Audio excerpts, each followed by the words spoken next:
the entire team waited until Michigan did their celebration so that they could go through the hand, shake the hands. And someone asked Hurley about the officiating. A lot of UConn fans are upset. He says, "Man, it's hard to ref this game." He said, "It's really difficult. These guys do great." Because if I could have the crew that worked tonight every game the rest of my life, I'd sleep pretty comfortably. Oh, really? And that was something he didn't need to do, but he did. I'm like, all right. I said, you know what? If he gets criticized, he should be, I think, commended for when he says and does things right. And by all accounts, I agree with the sentiment, but yeah. Aren't you praising him for not going to jail? No, because I think he could have easily said something along the other line. He could have said, yeah, hey, a lot of coaches have done, we didn't get that. I mean, his counterpart in Stores didn't do that. I mean, he's getting ripped for it, but I mean, again, low bar. It is low bar, but I don't know. I think he should at least get a little credit for and having his team wait around till Michigan got done celebrating to have go through the line. He's a complex person, and for sure, still probably more annoying than good. But I'm sure he's a fine human being. I've got a good friend who tells me he's a great guy, and I tell him, "Shut up! Yeah, I don't want to hear it, Rob." He coached with him. He was coached under my buddy. Coached under Bob. Is Dan Senior or Bob Senior? Yeah. Bob Hurley Sr. At St. Anthony's in Jersey, and when he was there, I think both during his time there, both Bob and Dan were. Yeah. Little Bob, and Dan were coaches there, so he's big fans of both of theirs. But I'm like, I don't want to hear it. Shut up. I don't want to hear it. That's great. You go have a meal with him and enjoy. Not me. Not me. I can't stand the guy. But I will give you this. I think he coached his butt off last night. Boy, howdy. I mean, he can flat out coach. As much as I hate watching UConn win, and he annoys me with his antics and everything, he's a tremendous basketball coach. And, he laid it out there to the point some people are like, well, why would you tell him it's coming? I'm like, because he knows Dusty May knew there was only one way for them to win, and that was to drag it down into the mud, make it a rock fight, and try to win it with his defense. He wasn't going to go out there and outscore Michigan. And I do think there was an element of Michigan was, the yin and yang of things. They were on fire against Arizona, so you knew they were going to come in a little bit cooler. I still think betting Michigan minus the points was the right way to go, especially because UConn covered with the aid of a banked-in 3 to get it to 4. 6.5 was the number, and so it would have been 7 if that doesn't go down. I'm fine either way. If you want to get excited about your UConn pick, that's fine. I think if they play this game 10 times, though, Michigan wins like 8, maybe 9, and Michigan wins big in a number of them. I mean, I think this game could have gotten out of hand. I had a friend who texted me like, this is UConn's pace. And I said, well, this is UConn's score.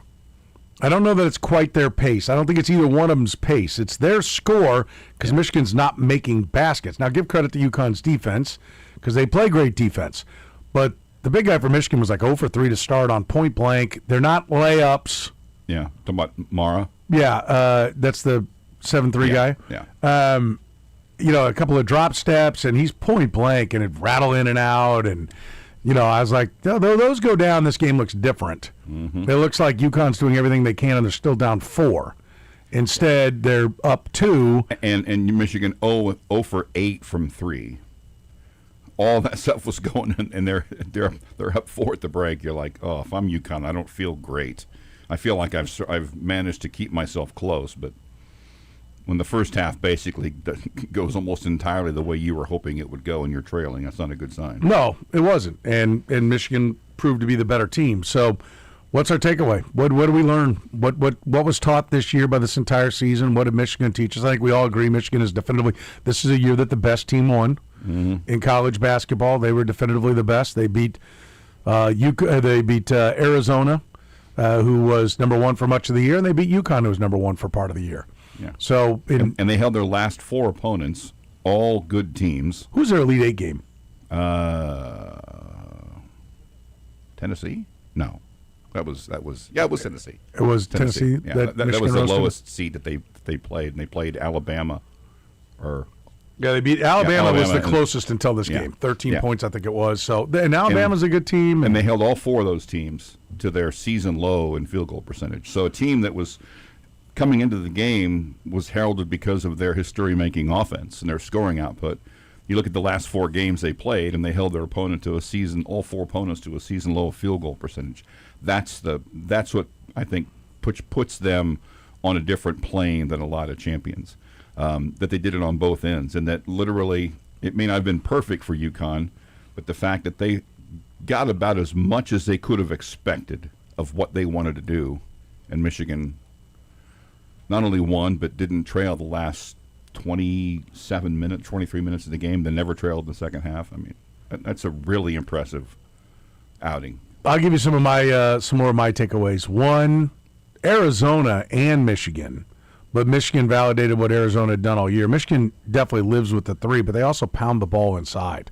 And I'll go back to something we've talked about before. You know, we've had discussions, and I don't know if it's just amongst friends that we've had these discussions. People are like, well, Shaquille O'Neal couldn't play in today's game. I'm like, you could not be more wrong. Shaquille O'Neal might be even more dominant in today's game because everybody has shooters. Everybody identifies and finds shooters that spread the floor. That was always the trick around the Lakers and the Magic, when he was and the Heat, when he was in peak of his career. Could they get enough shooting to open things up to where he wasn't double teamed? Now you've got enough. And I'll even say to Kansas fans, like Hunter Dickinson was not your problem last year. Okay? I mean, is he, an all-around perfect player? Is he a great defensive player? No, he's not. But what do you see different between Hunter Dickinson and the Mara kid from Michigan? Dickinson's better. He's a better scorer down on the blocks. Yeah. Michigan said... Mara's a little bit more imposing on the defensive end, but he doesn't have much of an offensive game. To me, Arizona and Michigan both looked at college basketball and said, we've gone too far out here about just trying to play with four guards. And four guards in a wing, or are the only five we'll put on the floor has to just put his toes on the line and shoot on offense. Like, we open up all this space, and we've got a guy who can score on the blocks at a 55, 60, 65% clip, and we're going to give him all this space because you can't leave our shooters. We can be effective. Michigan is a giant team. They are big. They're physical. Their bigs don't really shoot threes. Their guards do, and they shoot it well. Right? Their wings do, and they shoot it well. But you saw big men operate. You saw them win on the glass. They had a bad day shooting. They made only 2 3-pointers. 2 of 15. 2 of 15, and yet they won the game. And I think part of that's because Connecticut didn't really have an answer on who to. Caravan had to keep guarding bigs. Mm-hmm. And even though UConn won on the boards, which I give all the credit in the world to the UConn kids and to Dan Hurley, I mean, they just crashed the glass. They said, we're going to get on the offensive glass. We're going to rebound. That's what we're going to do. We don't want to break. We don't want to get into up-tempo. I mean, you really have two choices now in basketball. Do you want to pound the glass, send everybody to the glass, and go for the rebounds? Or do you want to get back and make sure you don't give up a break?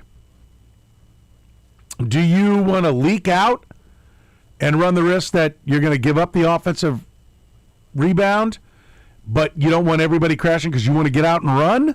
Or are you going to stay home and crash the glass? UConn crashed the glass on both sides, and they're a far smaller team. That's one of the things that jumped to me is, like, they call Reed 6'11". He was like shoulder to shoulder with the Michigan guys that are listed at 6'9". He was nowhere near that. With that tip, I'm like, you got to be kidding me. If the Michigan kid's 7'3", then Reed's nowhere near him. No, he's more the size of Maurice Johnson. Yeah, who's listed at 6'9". Yeah. I mean, they looked exactly the same size. Yeah. And so Michigan and I think Arizona said, look, teams have gotten too small. And yes, 33% from three is the same as 50% from two. But what do you have to shoot from three to be 70% from two?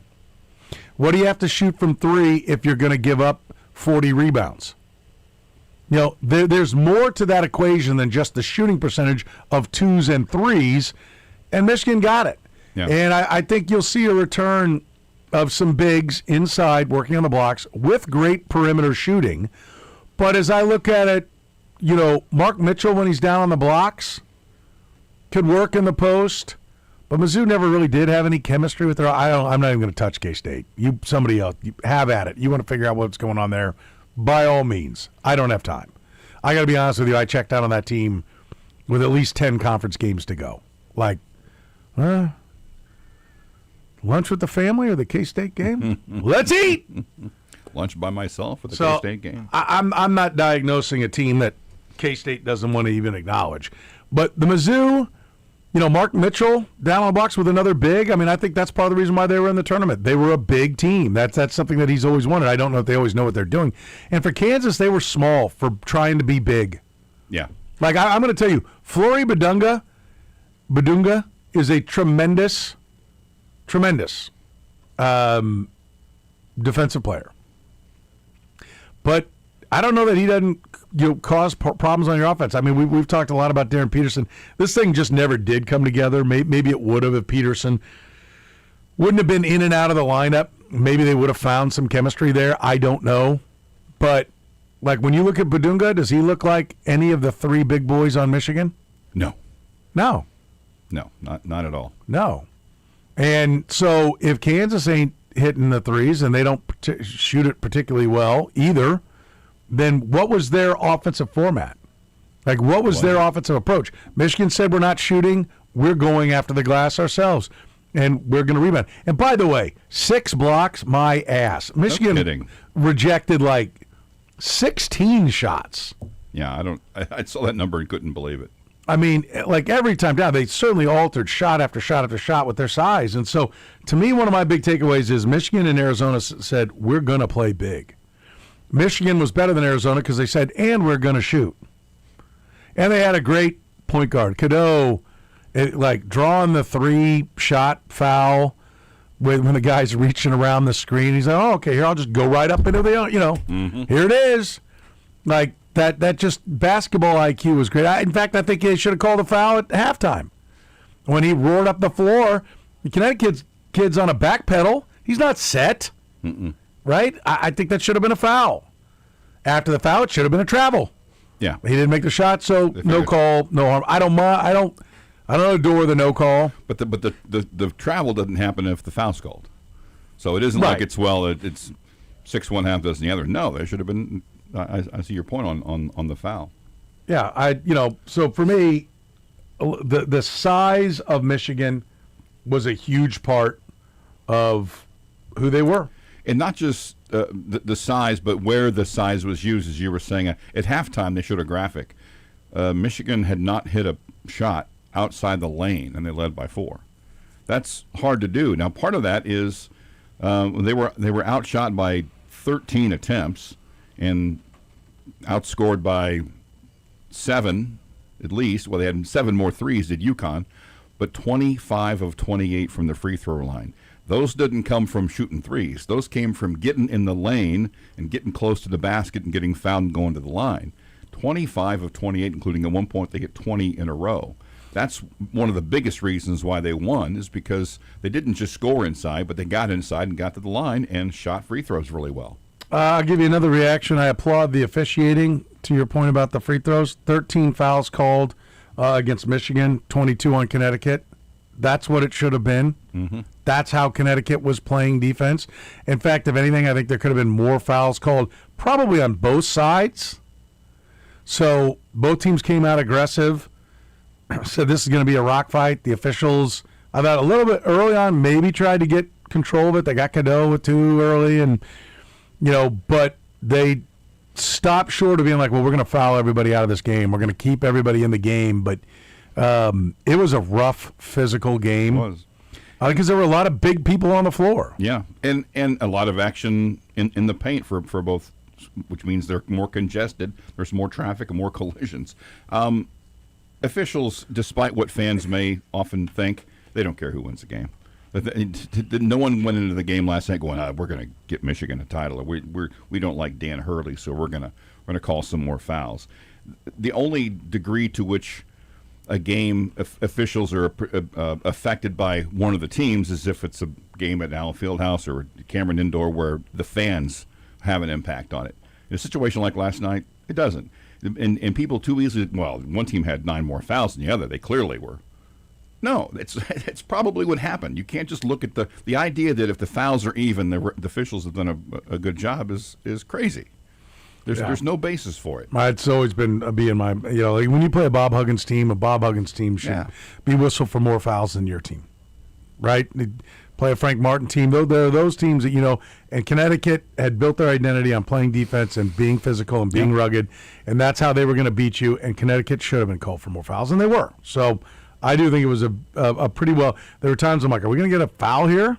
Yeah. And it was both ways, like grabbing at the ball, grabbing at arms, but it was a high-level basketball game, and I thought it was officiated pretty well. And, I think the thing that just comes back about what Dusty May did there, he clearly knows how to build a roster.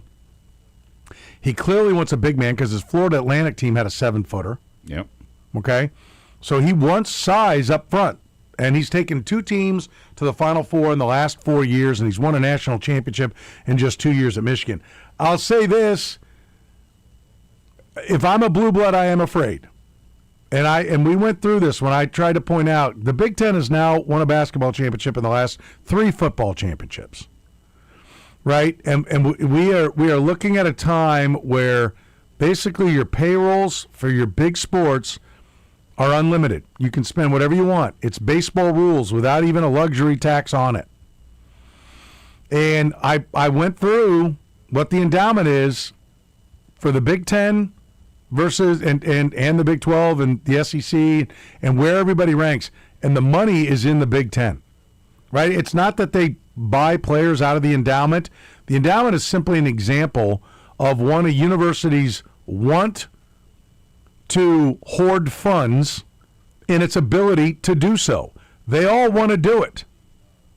And so LSU keeps spending money on coaches. I mean, it's going to be interesting to see, does Will Wade have any money for the roster? I think he probably does because they're just drunken spending at LSU.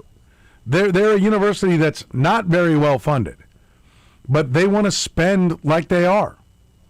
And we'll see what happens. We'll see how long that can last. But Michigan plus Dusty May in this era appears like it might be Kansas plus Bill Self. He had proven that he could get to a Final Four. He'd proven he could X and O it. He'd proven he could build a roster. He won his league as well. This wasn't just some Shaka Smart, never finished higher than 4th place in his league, but had one run to the Final Four and another Sweet 16 or whatever. So let's go get him. No, he's won his league in the regular season, and he's now taken multiple teams to the Final Four. It feels a little bit like when the Red Sox started playing Moneyball. Oh, wait, you're going to do everything right, and you can just spend, too. Yeah. Like, that is the fear that I think people in college athletics should have. There's only a handful of schools that shouldn't fear that. But if Texas and Texas A&M and Michigan and Ohio State and Indiana and all these big revenue Big Ten schools starts hiring the best coaches and then they fund the best payroll, they're not going to lose. Nope.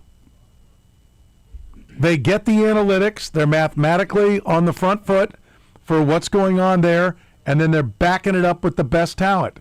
That's not going to lose. No. There's a post last night someone put out that was great. It says, not saying Michigan isn't loaded, not saying they didn't spend a fortune on their roster, but it's amazing they are this dominant with a transfer from UAB, that's Lindeborg, a transfer who UNC fans did not want back, who couldn't shoot. Cadeau. That's Cadeau. A non-starter at UCLA. That's the big guy. Yeah. A non-starter at Illinois. That's Morez Johnson. Yeah. 2 players that played on Michigan's 8-24 team. That's L.J. Kaysen and Will Cheddar. A guard who shot sub 30% from 3 the last 2 seasons in the Big Ten. That's Roddy Gale Jr. And a freshman. That's Trey McKinney. Yeah. He says, masterful job by Dusty May and company putting this group together and bringing it to life. Now, the transfer from UAB was one of the highest. He was maybe the number 1 sought-after transfer in the country.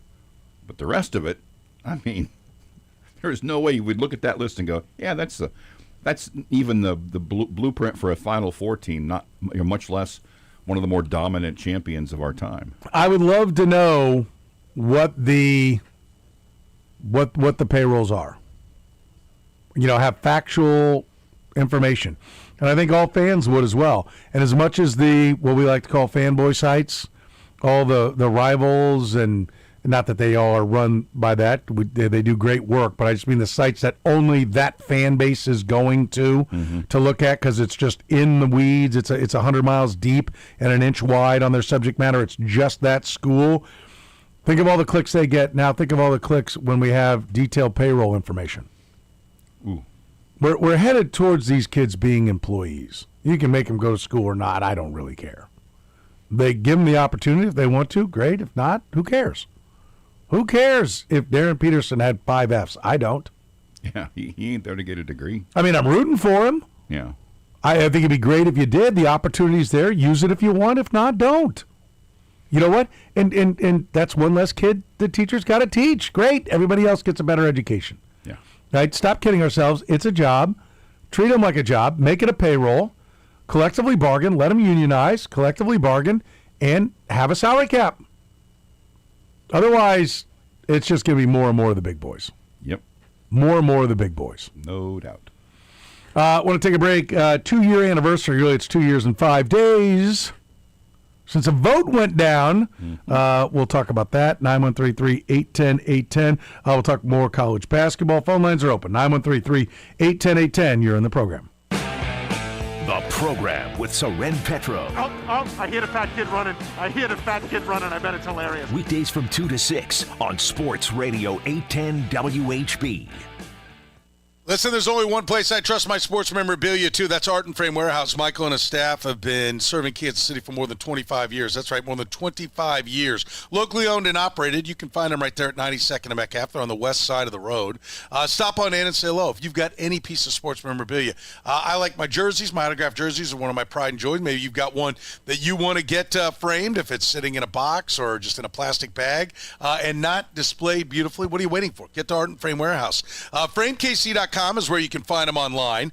You can see them in person, like I said, at 92nd and Metcalf. For more than 25 years, they have been beautifully displaying jerseys and every other kind of sports memorabilia. You know, other places will actually poke holes in the jerseys to try to get them laid out flat. Art and Frame Warehouse takes the time to make sure that everything is displayed perfectly. Yes, perfectly smooth, flat, so displaying whatever patches or whatever makes the jersey unique. They can even add action photos into the equation as well. All kinds of different borders to choose from. You can do the UV protection glass, the museum glass, which cuts down on glare. They're absolute experts when it comes to framing your sports memorabilia and protecting it as well. So don't take that valuable investment just anywhere. Don't take it to somebody who's going to poke a hole in it. Take it to the best. Good enough's not good enough. Get it done right at Art and Frame Warehouse. Mention 810 for major discounts on sports memorabilia and custom shadow boxes. You can check them out right now at FrameKC.com. That's FrameKC.com. Art and Frame Warehouse. Protect your collection. At CBD American Shaman, we understand that true wellness isn't just a product, it's a feeling. Our goal is simple, to help you feel your very best every single day. Stop in and ask our educated team about the trifecta, the ultimate combination of our topical cream, topical serum, and extra strength water-soluble CBD. At CBD American Shaman, you can try before you buy. Bundle the trifecta and save up to 30% on your wellness journey. Explore CBD American Shaman, where life is better with the feather. Start your season strong at Robert Brogdon's Olathe Buick GMC. Lock in 0.9% financing with 4 months of no payments on the full Buick lineup, including the new Envista and Envision. Visit robertbrogdon.com. 36-month term, must qualify and finance.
Kansas on this thing 3 times, 3 moments, just 3 shots. Missouri 0? 0. I said last night, I would think they could have found at least one like poorly executed offensive set from that game. But no, the 3 Kansas ones. Obviously, I thought they try to get every team in there. No, I watched it 3 times front to back and looking for it, didn't find it. The 3 shots of Kansas. One was obviously the last second shot by St. John's. Other 2 were in the first game. I can't think who it was they played. Cal Baptist. The kid trying to save the ball in bounds, and his head's almost 6 feet out of bounds, and he's trying to save the ball. They got that shot, and then when they get to the part where the end of the season and everyone's got the tears, one of those players was had the jersey over his face and Kansas in the background. But those are the 3 shots of Kansas. So we did today's Frank Opinions. We did one. Will Missouri or Kansas be in it? Well, Kansas was in it 3 times. Twice they weren't really the focus, and the one time they were the focus, it was a bad thing. Missouri, nowhere near, nowhere to be found. They should have put that T.O. Barrett corner 3 air ball in there. that legitimately might be the only moment from that game that I remember. That's the one moment from that game that I was like I wasn't even mad. I just went, I can't believe that just happened. Well, we sat in a room with a guy going, "This is sorry." Yeah, I remember. This is sorry. This is sorry. You see that shot? he went on for like 2 minutes about that shot. And I'm like, I'm with you. That was bad. Yeah. But now he's gone. Well, so is everybody. In the portal. I saw you reposted this. The portal opened last night at midnight, and there's already more than 1,000 players in it. 1,000? 1,000. And who knows who is coming back or isn't coming back, but one of the fun things to do in the past after any championship was done, football, professional or college, is the way too early. And the way too early predictions, the way too early top 25. It's ridiculous. This is now. really way too early because nobody knows who's going to be on anybody's team next year. Well, I don't even think you can do one now. No. I mean, I saw the ESPN did not put one on their site, but I did see one. Somebody tweeted something else that somebody had done. There are some odds out there you can bet on, but I'd be careful. But this, I haven't seen an actually published way too early top 25 because who knows? I mean, Michigan's the betting favorite, but who's going to be back? Who's going to be back for Duke? Yeah. Unless you're just going on who got the top freshman. I think you start with that now because that's what you know that they have, right? You think. And whoever's is staying, we're going to get to a point. Like, why wouldn't you at least see what your price is out there? Yeah. If your goal is to make the most money, why wouldn't you put your name Might in? as well. Everyone else. Why should I stay? And I'll tell you why. If a coach goes, you put your name in, you're not back. Like John Calipari said, if you go in the portal, you're done. Keep going. Which and I sounds noble, but it sounds noble. It also sounds extreme. Yes. But I also don't know I don't know a better way. Yeah. I mean, I listened to one of and I don't remember who it was, one of the smaller school coaches that was playing Kansas early in the year with the pregame interview on our drive home. They started up right after we left, and I was driving home, and I don't remember which one, but the coach was talking about it. They're like, well, your roster, and you got this guy, and you got that guy. And he's like, well, one of the things we tell the kids is like, you come here, you can play, you can get exposure, and then you get your payday to go play for a bigger school. I mean, he was selling the opportunity to get exposure and make your way to a bigger school with a bigger paycheck. I mean, he was. And I was like, being a feeder. It's like, it doesn't matter if I mind it or not. Yeah. It's what I am. What I am. Yeah, exactly. So you have no choice. Yep. Embrace it. I mean, I'm sure that Mark Turgeon is telling those 3 kids locally, listen, I'm going to build around a local pipeline, and you will start it, and you will play, and you will get exposure. And I've got connections all over college basketball. I will help you. If you're good enough, I will help you get there. I guarantee you. Yes. I'll give you an honest answer. Yes, North Carolina's calling you for a boatload of cash. You've got to go. Hey, you're going to get $500 more to go to St. Bonaventure and sit on the bench. You're probably better off playing here and, improve your game this offseason. Like, that's what you're going to have to do. Because what's the point of saying we're only going to get guys we think are going to be here for 4 years? We're not going to get very many good players. You're going to get players with almost no upside, because even players who aren't good enough to go elsewhere think they should be going elsewhere. And I remember... or maybe it's not even that they necessarily even think they should go elsewhere. I mean, I think most players do think they're better than they are, and that's part of what makes them competitors. But the goal is to make the most money in life. Yeah. Like, if every year we could put our name out there and see if somebody double our salary, would we be doing it? Yeah. The difference is we know no one's gonna. Right. If you wanna, I'm all ears. Just FYI, anyone out there want to start a radio station, and I'm all ears. But we heard Soren from Sporting Kansas City when we talked to him last week say, and we're going to talk to Rafa Wicki here in a little bit, but we heard him say, yeah, you go over to Romania, you might not get paid, the facilities aren't as good, like they might give you a couple more bucks, but are you actually going to get the check? Well, we all do that too in our line of work, and the kids got to do it. Well, is the coach going to love me? Is it going to be a good spot for me? So, one other thing I want to mention before we take a break. It's 2 years and 5 days, but today is Election Day. This is the day that 2 years ago, on Election Day, again, 2 years and 5 days, it's the second when this happened, that the stadiums got voted down. We now know where the Chiefs are going. They're going to Kansas. We still wait on the Royals. I'll reiterate what I said, that I think there was a vibe that the Royals really wanted to get something done before they got back from spring training. That hasn't happened yet. Another deadline. That's not even a deadline. That was a want, but it has not come around. But we're 2 years. Come on, Royals. Hello. We've mentioned it. But today, because today is Election Day, and there's a big vote on extending the 1% earnings tax, which Missouri has to do, I don't know, is it every 5 years or 10 years? Or I don't know how often that is, but they have to keep voting to extend it. That's a big event right now that has a lot of government people involved in it. I'm optimistic we're going to get something done, but 2 years right now. I know they wanted to get something done before they came back from spring training. They didn't get it done. I got to believe. I continue to hear that the Washington Square Park, downtown Kansas City, Missouri, we listened to what John Sherman had to say, and he by the Wade, Kansas, and he by the Wade, North Kansas City. It sounded like he was honed in on Kansas City, Missouri. I would think that we're going to get something on this sooner rather than later, but who knows? Who knows? But today, it's 2 years. It's Election Day 2 years later, and we're still waiting. Do we hear before Lebo gets back, yes or no? Yes. Okay. How's that? I'll take a shot. Yeah. Yeah, I'll take a shot. We'll take a break, come back, talk some soccer. Rafa Wicki, head coach of Sporting Kansas City, joins us next.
back here in the program here on Sports Radio 810 WHP. Let's talk some Sporting Kansas City soccer as we welcome the head coach of Sporting Kansas City, Rafa Wicki, here to the program. Our coverage of Sporting Kansas City always brought to you by our friends at Corona, Corona Light, Corona Premier, and the Corona Sunbrew Citrus Cerveza. We've got some warm weather out there. They've done a fantastic job of squeezing that citrus flavor in your beer for you. Grab a new Corona Sunbrew Citrus Cerveza, bold citrus flavors. The traditional Mexican beer, Corona Sunbrew Citrus, is brewed with real orange and lime peels. It's the perfect complement for a game day tailgate, maybe a family get-together, maybe watching a Sporting Kansas City match, or maybe just getting together for your favorite wonderful spicy dish. Find your beach this soccer season with Corona and Corona Sunbrew Citrus Cerveza. We welcome the head coach, Rafa Wicki. Rafa, how are you, sir? Yeah, I'm doing well, thank you. Obviously, it was a tough game on Saturday, but there is only one way, and that's moving forward, right? Working hard at moving forward. But yeah, I'm doing well, thank you. Well, and I appreciate it, and you could see the frustration in watching your post-game press conference, and that it seemed like one of the questions was about the first goal coming so quickly and whether that changed the psyche of your team. You said, I don't know, but we certainly didn't perform well. I mean, there was a lot of frustration on your part with how that game was played. I think that would be accurate, correct? That's correct. I mean, I think, look, the truth isn't we have to be honest with each other and with the player within the team, and we spoke about that already on Sunday. And I mean, immediately after the game, that especially the first half was just not good enough. That was a poor performance.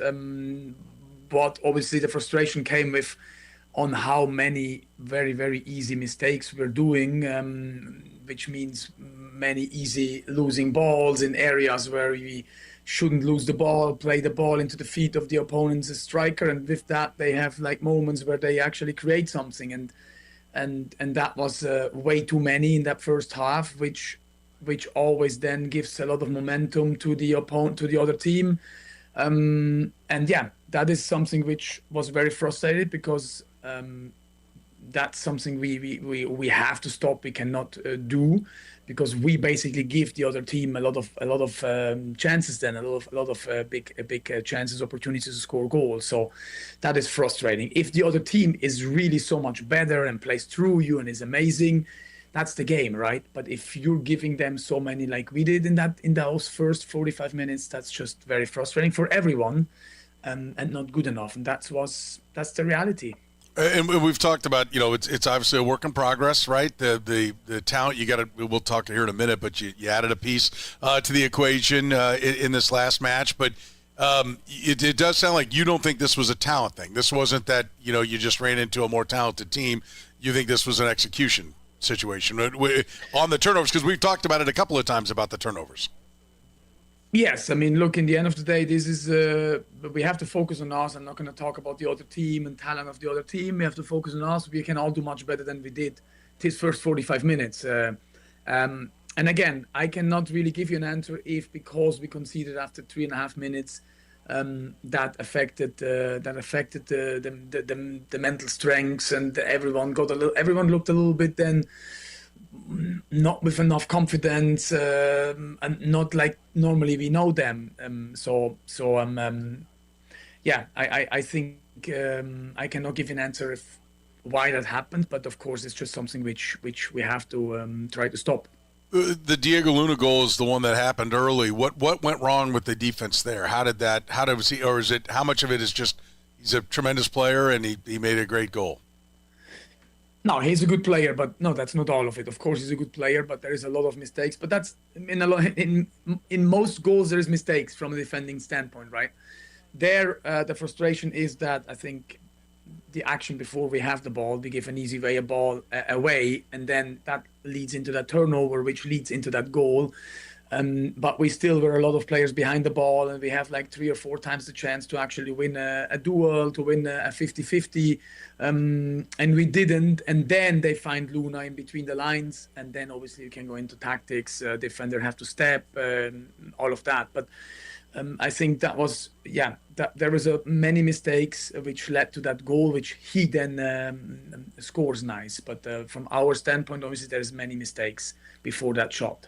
We're talking to Rafa Wicki here in the program. You added Diego Borges to this to this match, center back, 21 years old, big, physical player. Like, what do you have in him? What do you think he can grow into being for this team? Yes, he's a new player. He's training with us now since probably 2 weeks, 2.5 weeks. So that's not too long. He didn't train for a long time before because he couldn't because of visa status. So we have really to be careful with integrating them. As much as me as a head coach, as our staff, we would like to have these players immediately ready. As every fans would like to see them quicker, we have to be careful and have to give them time to adjust and obviously get it up to speed. But he came in 45 minutes. It felt like he actually did pretty okay. He had some good moments. Now he's a young, exciting player. Really good profile, athletic, technically gifted. He has to now integrate into his team. He had to get the league, but I think we have a player who I think we see a lot of potential in him for the future. Yes. Yeah, and is center back is his spot. That's what you see him as long term. Yes, we hired him as a center back. Yes. What kind of we've seen a lot of times, like when you get set pieces on the other end, a lot of times your bigger center backs are the guys that can, work well around the goal and get get headers into the goal. What's his offensive profile look like? Is he that type of guy? Does he play well in the air? Well, he definitely has the frame for that, right? To be fair, he doesn't have many goals in his. He also doesn't have many professional games in his career yet. He was in Hungary and didn't have that many games there, but so it's quite difficult to see how dangerous he is because it's not that he has like 150 games under his belt and you can see all the set pieces, but he has a frame. So now again, like I said, he's a player with a lot of potential, with a good frame. I think we can really help him to develop into something really strong, and I think one of that with the size he has and the athleticism he has, we should try to help him to get into a good player for attacking set pieces. He definitely showed that in defending set pieces he was good for us because he obviously has the size and had a good positioning. But now obviously it would be nice if he's also dangerous attacking wise. When it comes to coaching, do you like that? Do you like getting a young player that maybe hasn't been coached in several different ways and you can kind of put your fingerprints on it, or do you prefer guys that maybe have played a bunch of different styles and maybe bring more background to the equation? I mean, you need everything in the team. You need young, you need, but also experienced players who can help those young players as well. For me as a coach, I love to work with any player. I think my job is obviously to create a team and to give an idea, but also then to help these players to get better, and that is a nice part of my job. I have been in their shoes, so I know what they're going through. So many years ago, obviously, but part of my job is to help them develop. I think you can help develop any player. Even when you're over 30, there is always things you can do better. You can still grow and get better technically, tactically. And so it's nice to work with all kinds of age players. We were, one of the things we were talking about with Soren last week was he mentioned the facilities there at Sporting Kansas City, and he talked about playing in Romania and that, it may sound great. You get over there and then maybe you have problems getting paid in some of the leagues over in Europe. I'm just curious how much, the facilities and the stability of the MLS helps. I mean, listen, dollars are everything. If you can give somebody a lot more money, that helps. But how much does, everything that Sporting has to offer there when it comes to the facilities and the league has to offer play a part in getting talent like this? I mean, the facility, and I think the consistency and how the club is structured obviously helps to hire good players. The city, it's a nice place to live. It's a nice place if you want to raise a family. There is not as many distractions as in other big cities. So obviously all of that helps a player to come and make a good next step in his development, right? The facility is amazing. The facility really is the best I have seen, and I've seen a lot of facilities, so it's really in the top end, and that helps. That helps, of course, for a player to like him to come to work, and also to hire players probably. Yeah, and to be the best player they can be, right? When you have everything at your disposal that you could want for training, you have the best chance to be your best you. Yeah, definitely not a disadvantage. Correct. Yes. Yeah. We're talking right now with Rafa Wicki, head coach of Sporting Kansas City. I mentioned Soren Basong, the decision to extend him. How exciting, and what do you see for him in his future, and why the decision to go ahead and lock him up to multiple years? Yeah, very excited that he signed the contract and the extension here. I think Soren is a very interesting player with a really good profile. Very athletic, very physical, fast, strong, has a great mentality, has a winning mentality, can cover multiple positions. Right now, I see him as a left back in this team. Unfortunately, I haven't really had much time with him on the training ground so far because of a few little injuries he's had. But I hope he can help this team pretty soon, and I know he will help this team once he's really fit. Do you see him as a guy on the back line? He's also played some midfield, or is that what you like about him, is that versatility and being able to kind of move him around the board? The versatility is always nice to have, but right now I see him as a left back, yes. Okay. San Jose, I mentioned, coming up Saturday, 7:30. What do you have to do to get a win against San Jose? What challenges do they present? Well, they're a team obviously full in confidence, right? They had a great start to the season. It's an experienced team. It's a team who knows the ideas of the coach since a while, an athletic team. So when we describe them, we know what we're going to get. But again, I think it's more about us. Like I mentioned a few times, we have to do much better than last Saturday.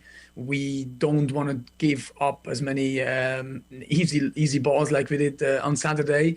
If we do that, then we will play much better than in the first half, and then we also have much more chances to actually create something.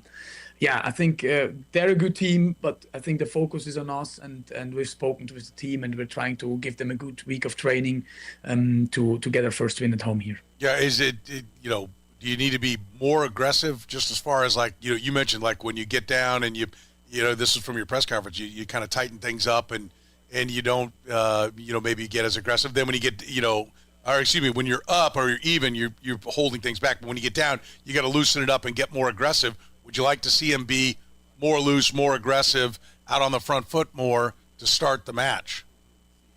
I mean, of course, we want to be on the front foot, but I think compared to last Saturday, the biggest thing is we cannot lose that many easy balls. That's as simple as that. That was way too much. With that, we gave a lot of the chances. If you go back and look at the chances Salt Lake had, there were a lot of the chances came from us losing the ball in a very easy and simple way, and that is that we have to start with that. But I think it's all connected, right? As better as you are defensively, I believe that as better you're going to be attacking wise. So that's all connected with each other. And then if you lose less easy balls, you will have more confidence, because again, probably losing all these balls took some confidence away. That turned into chances, and then you're a little bit in the spiral. And I think that was a bit the case in that first half. All right, we're talking with Rafa Wicki, head coach of Sporting Kansas City. Time for our final four quickies. I'll just start you with this one. Just trying to get to know you a little better. What's your favorite food?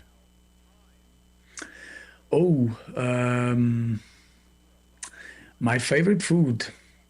As a Swiss person, I think I have to go. I like a nice raclette. That's melted cheese. I don't know if you guys know raclette, okay. Or more in the winter months, a nice cheese fondue, like we do that in Switzerland. That's very traditional. Okay, I like that. That's fantastic. But that's not for every day, right? Right.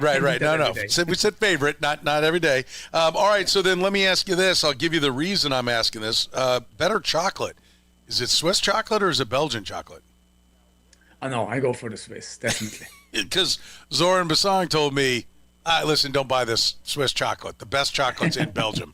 His mother's Belgian. He lived in Belgium for a while. He says it's Belgian, so you're saying he's wrong. No, he doesn't know anything. I'm going to have a talk with him. Okay, that's good. I hope it didn't cause too much of a problem there. No. All right, were you involved in an Easter egg hunt at all last weekend, with last weekend being Easter? That's one of our traditions here. No, I was not. We came back Saturday night. We came back into the facility Sunday morning. We had training and regeneration and watched film. And then it was afternoon when I got home to my wife and my 9-month-old son. We just had him a little basket. He was too young to go hunt. Okay.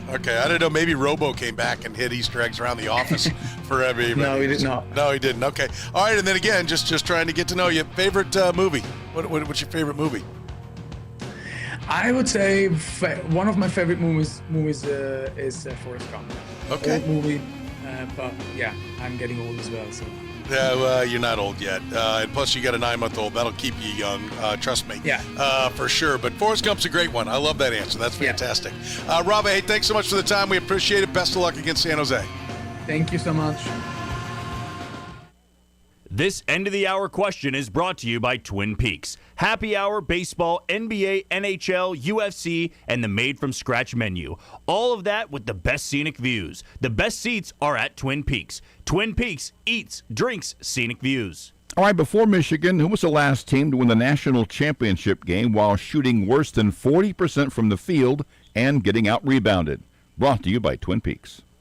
There's nothing more meaningful you can do for yourself, your family, and friends than finally getting rid of that pain so they can enjoy time with you again, especially heading into vacation season. QC Kinetics takes care of your pain in the office, and you go right on with your day. That easy. So if you say yes to any of these questions, you are the kind of patient QC Kinetics regenerative treatments help every day. 1. I have consistent joint pain on my knees, hips, shoulders, or back. 2. The pain keeps me from getting a good night's sleep. 3. I'm missing work or saying no to activities that I enjoy. 4. I don't want surgery and a long recovery. Moment of truth. Did you answer yes to any of those statements?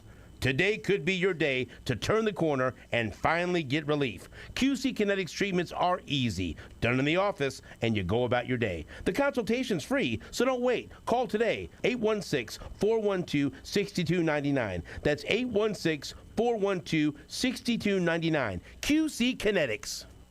Did you know that you can recognize outstanding teachers and students in our community by nominating them as Blue KC Sporting Samaritans? Blue Cross and Blue Shield of Kansas City is proud to recognize these individuals who make the community a better place to live, work, and play. Our education system is a pillar of the KC community, and our teachers and students are vital to that success. Don't miss your chance to celebrate these wonderful citizens. Just go to bluekc.com/nominate Sporting Samaritans. That's bluekc.com/nominate Sporting Samaritans.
Yes, indeed. It's time to welcome the Godfather. Frank Bowl joins us here in the program right now, brought to you by our friends at Applause Custom Sight and Sound, Kansas City's best when it comes to smart home technology, in-home theaters. Applause Custom Sight and Sound, more than 20 years, locally owned and operated. They've done a fantastic job at my home twice. Been there. They are the best. They pretty good. Pretty good, huh? You got a great setup. Thank you very much. Applause is who I thank for that. You can find out for yourself. Go to applausetheater.com. That's applausetheater.com. You know, you leave for a couple of days and the whole place changes. What happened here? Where did we get these mics? We got these new. Look at these from the present. What? Yeah, we're still trying to figure them out. You know, they move. Really? But if they you're like stay in place, if you're like Danny, you'll feel a need to do this all the time. All Friday, Danny felt the need, and he would put his hands up and go. I'm like, you moved it half an inch. So I'm like, all right, day one, first time with the new mics, we're not going to say anything. okay. This Friday, If he does it, he's going to lose fingers. He just nervous. if you drive around your car and you got the windows down, you can't even hear it. But if you're in your car and the windows are up and everything, and what the hell is that? What's it? It's Try wearing headphones and listen. Oh God, it's worse for us. Trust me, than it is for you in your car. But so we had these mics that were stood up high and then came down. Yeah, and sort of. They were original to the studio. Uh-huh. They were fine mics. They're just 20 some odd years old now. Yeah, they'd always. So we went with a different kind that is more sturdy, if you will. Doesn't seem to have as many points of movement. Yeah, the arm's better. And it's also designed to come at you lower. So because now we stream everything and our cameras are high, and so those things would get in front of people's faces on the stream. So now we have mics that come at you from below. Except I think there's got to be a way to make that stay down. Okay, Danny, hands off the microphone. Do you hear that? Can you hear that? Is that noticeable? No.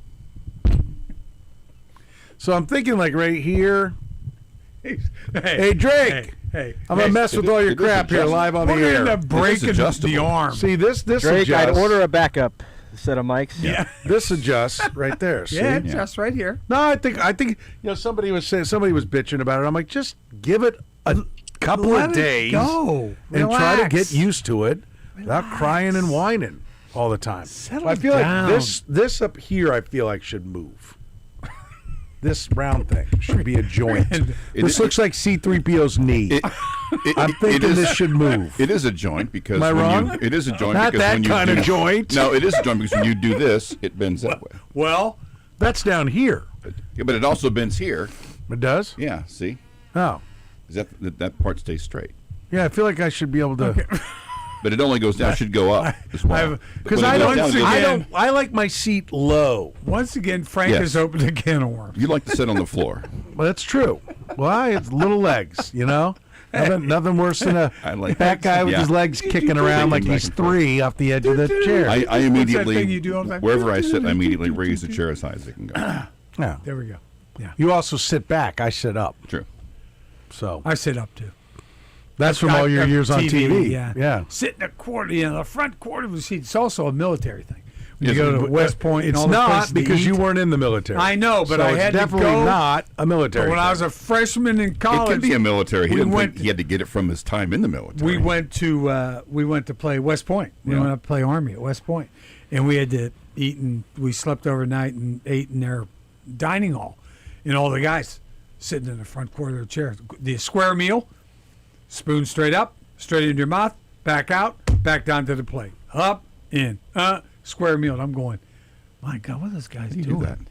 Yep, that's where you And get the you square were meal. You were across the way smoking a joint. We were with your long hair, exactly you hippies. right, little hippies. Yeah. What year was this? These guys. This was the football season of 1965. I was a freshman at Villanova. Okay. So that is Hippieville. Yeah, and they were all getting ready to go to Vietnam. Yeah. They're all it's Vietnam, man. Whew. They were Sheesh. Serious individuals. They were. Yep. Unlike you putzes. That's right. Bunch of punks. Yeah, couldn't handle the military stuff. Yeah. It's a special. They're special people. A special cut of our population. No you doubt. bet, man. They're special people. Are the Royals special? They lost 2-1 to the Guardians and managed a hit. The hit was a solo homer. Curtis has some interesting trivia. I do. That was the 105th game in Major League history in which a team got their only hit was a solo home run. So 1 run, 1 hit, that's it. Wow. That's the 4th It's time. how many games? 105th time. How many times for the Royals? This is the 4th time the Royals have been involved in such a game. In a game like that? This is the only time they were the one. That they were the team that had the 1 hit. Yeah, right. And they lost, obviously. Yeah. The other 3 times, they were the opponent and lost 1-0 to a team that had it done. You're kidding. So 4 times they've been involved in a game where And they've lost one them team all. got only 1 hit and scored 1 run. Yeah, and that 1 hit When was it was a solo home run. And they lost them all. And they're 0-4. 0-4, even though 3 of the 4 times, the other team was the team that got the 1 hit that was a solo homer. And the Royals How do you didn't do that? score. They lost 1-0 in 1974 to Baltimore. They lost to Texas in 93, 1-0, and they lost to Seattle in 2016, 1-0. Here's the amazing thing. That's not it? No, it's That's not the amazing got thing. something The else? amazing thing is of those 105, But wait, there's more. Of those 105 games, only 10 have been won by the team that had the 1 hit. And 3 of those 10 losses are the Royals. A team that's only been around since 1969. They should make up, That is They wild. should make up like about 1 or 2% of those games. Wow, that's a great And they stat. make up Instead, they make 30. it 10% of it. Yeah. 30% of the losses. There've only been 10 30% teams of have the losses. lost. 10 teams have lost, and the Royals are 3 of them. That'll tell you a lot. And they finally get another game like that, and they're still on the wrong side of it. I mean, part of that, how many of those games were they at home? Only, let's see, 2 of the 4. Two of the 3 that they lost, they were at home. We lost them all. I mean, 2 of the 3, but 1 of the 3 that they were on the road. If they were on the road. Okay. Hang on. When it's the other team, okay, 1 of the games they were at home. Texas game they were here. The other 2 they were in Baltimore and in Seattle when they lost 1-0. And now, Because So the other team only had 8 at bats instead of 9. I was wondering if we could just blame the big ballpark for being like, okay, yeah, you get a hold of 1 good ball, and that's all you get out. Is it takes, you get singled to death, but you can't get a run across because nobody else, you don't ever hit any home runs yourself. Yeah. you worried about those boys or what?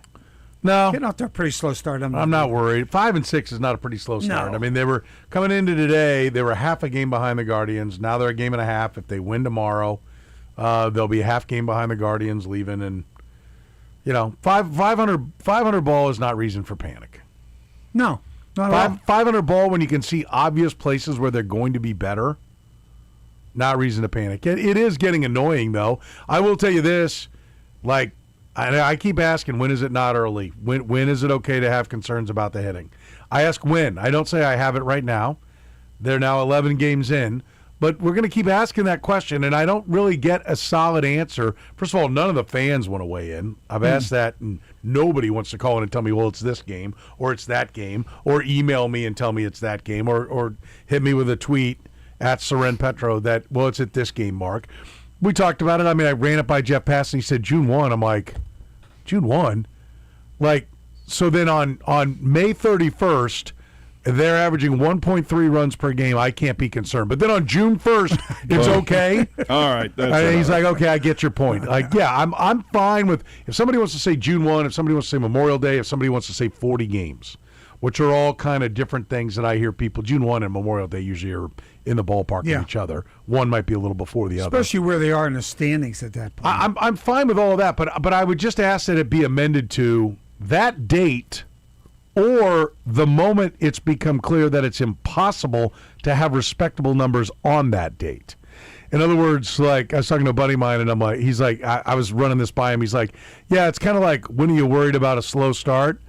Is it 10 games in? Well, if they're 0-10, yes. Right? If they're 4-6, no. Right. But at 0-10, I'm concerned now. I don't have to wait to 40 because now you got to go, 20-10. You got to play 667 ball to be 500. Get back to 500. And you want to be better than 500, but just get back to 500. So that's my point is, okay, I'm fine with those dates, but tell me if that's the date, then okay, when we arrive at a point that offensively this team is going to suck on that date no matter what, then that's the day. Yeah. That's the day it's concerned. Here's one more fun stat from today. But by the way, Cleveland they have played one more game. They played one more game and they've scored 7 less runs. Yeah. Wow. And that was last year. They only scored like 2 more runs than the Royals, and they still won it. That's how great their pitching was. Their pitching's was last year and is this year better than the Royals as far as runs allowed because they've only allowed 41 runs. Another fun stat from today. The Royals had 1 hit. It was a home run, and they still left 7 men on base because they got 8 walks from Cleveland pitching. And they couldn't cash. Well, and that's another reason why I'm not concerned. Unfortunately, one of those walks was not before the 1 hit. Well, it's one of the reasons why I'm not concerned. They are walking more. They are getting on base more. There are good signs. I mentioned yesterday, there are 3 coming into today, or going into last night. I'd have to look this back up and see what it did after these next 2 games. But going into last night's game, there are 3 worst positions in the lineup based upon OPS, on base plus slugging, DH, first base, shortstop. That's Bobby Witt, Vinny Pasquantino, and then a combination of Caglione, Salvador Perez, Carter Jensen, Vinny. I'm like, that's not going to continue. No. So, and by the way, those 3 were 0 for 10 today. So it looks like that's good. So I mean, everyone was 0 except for Carter Jensen. Yeah, Carter Jensen with the solo home run. So no, I'm not concerned. They're finding a way to, old Royals. We'd be looking at 1-10 right now. Yeah. They'd have this offense, and then they wouldn't be able to get anybody out. But they're pitching, and that's what they've built their team on. It's what their owner said early on when he bought the team. I believe you build your team around pitching, and you look to get more pitching, and when you think you've got enough pitching, you get some more pitching. That was one of the first things John Sherman said. It's an old baseball adage, and he was being funny, but I also believe he came from the Guardians that are an analytical team, and if you can pitch, you'll stay in games. And so, no, I'm not concerned, but I will say this.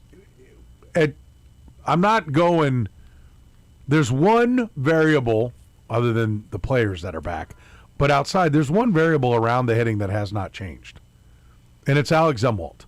And they resisted change on that all through last year. Yeah. They put 2 new hitting people underneath them.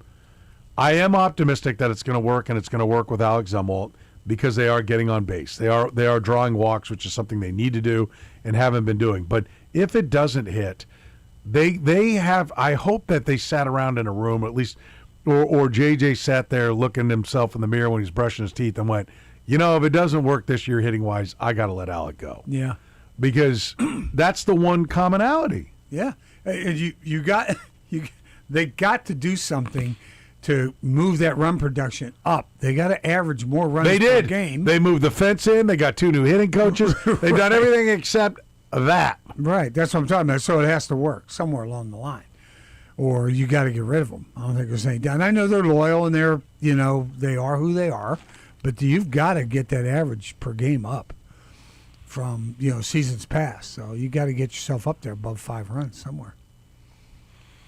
That's tough to do. It's not easy to do. It sounds 5 runs. Yeah, 5 runs is tough to do. It's tough to average 5+ runs a game. If you do that with the pitching you have, you're gonna be in great shape. Well, let's see. 5 runs per game is 810 runs in a season. Right. So let's see how many averaged 5 last year.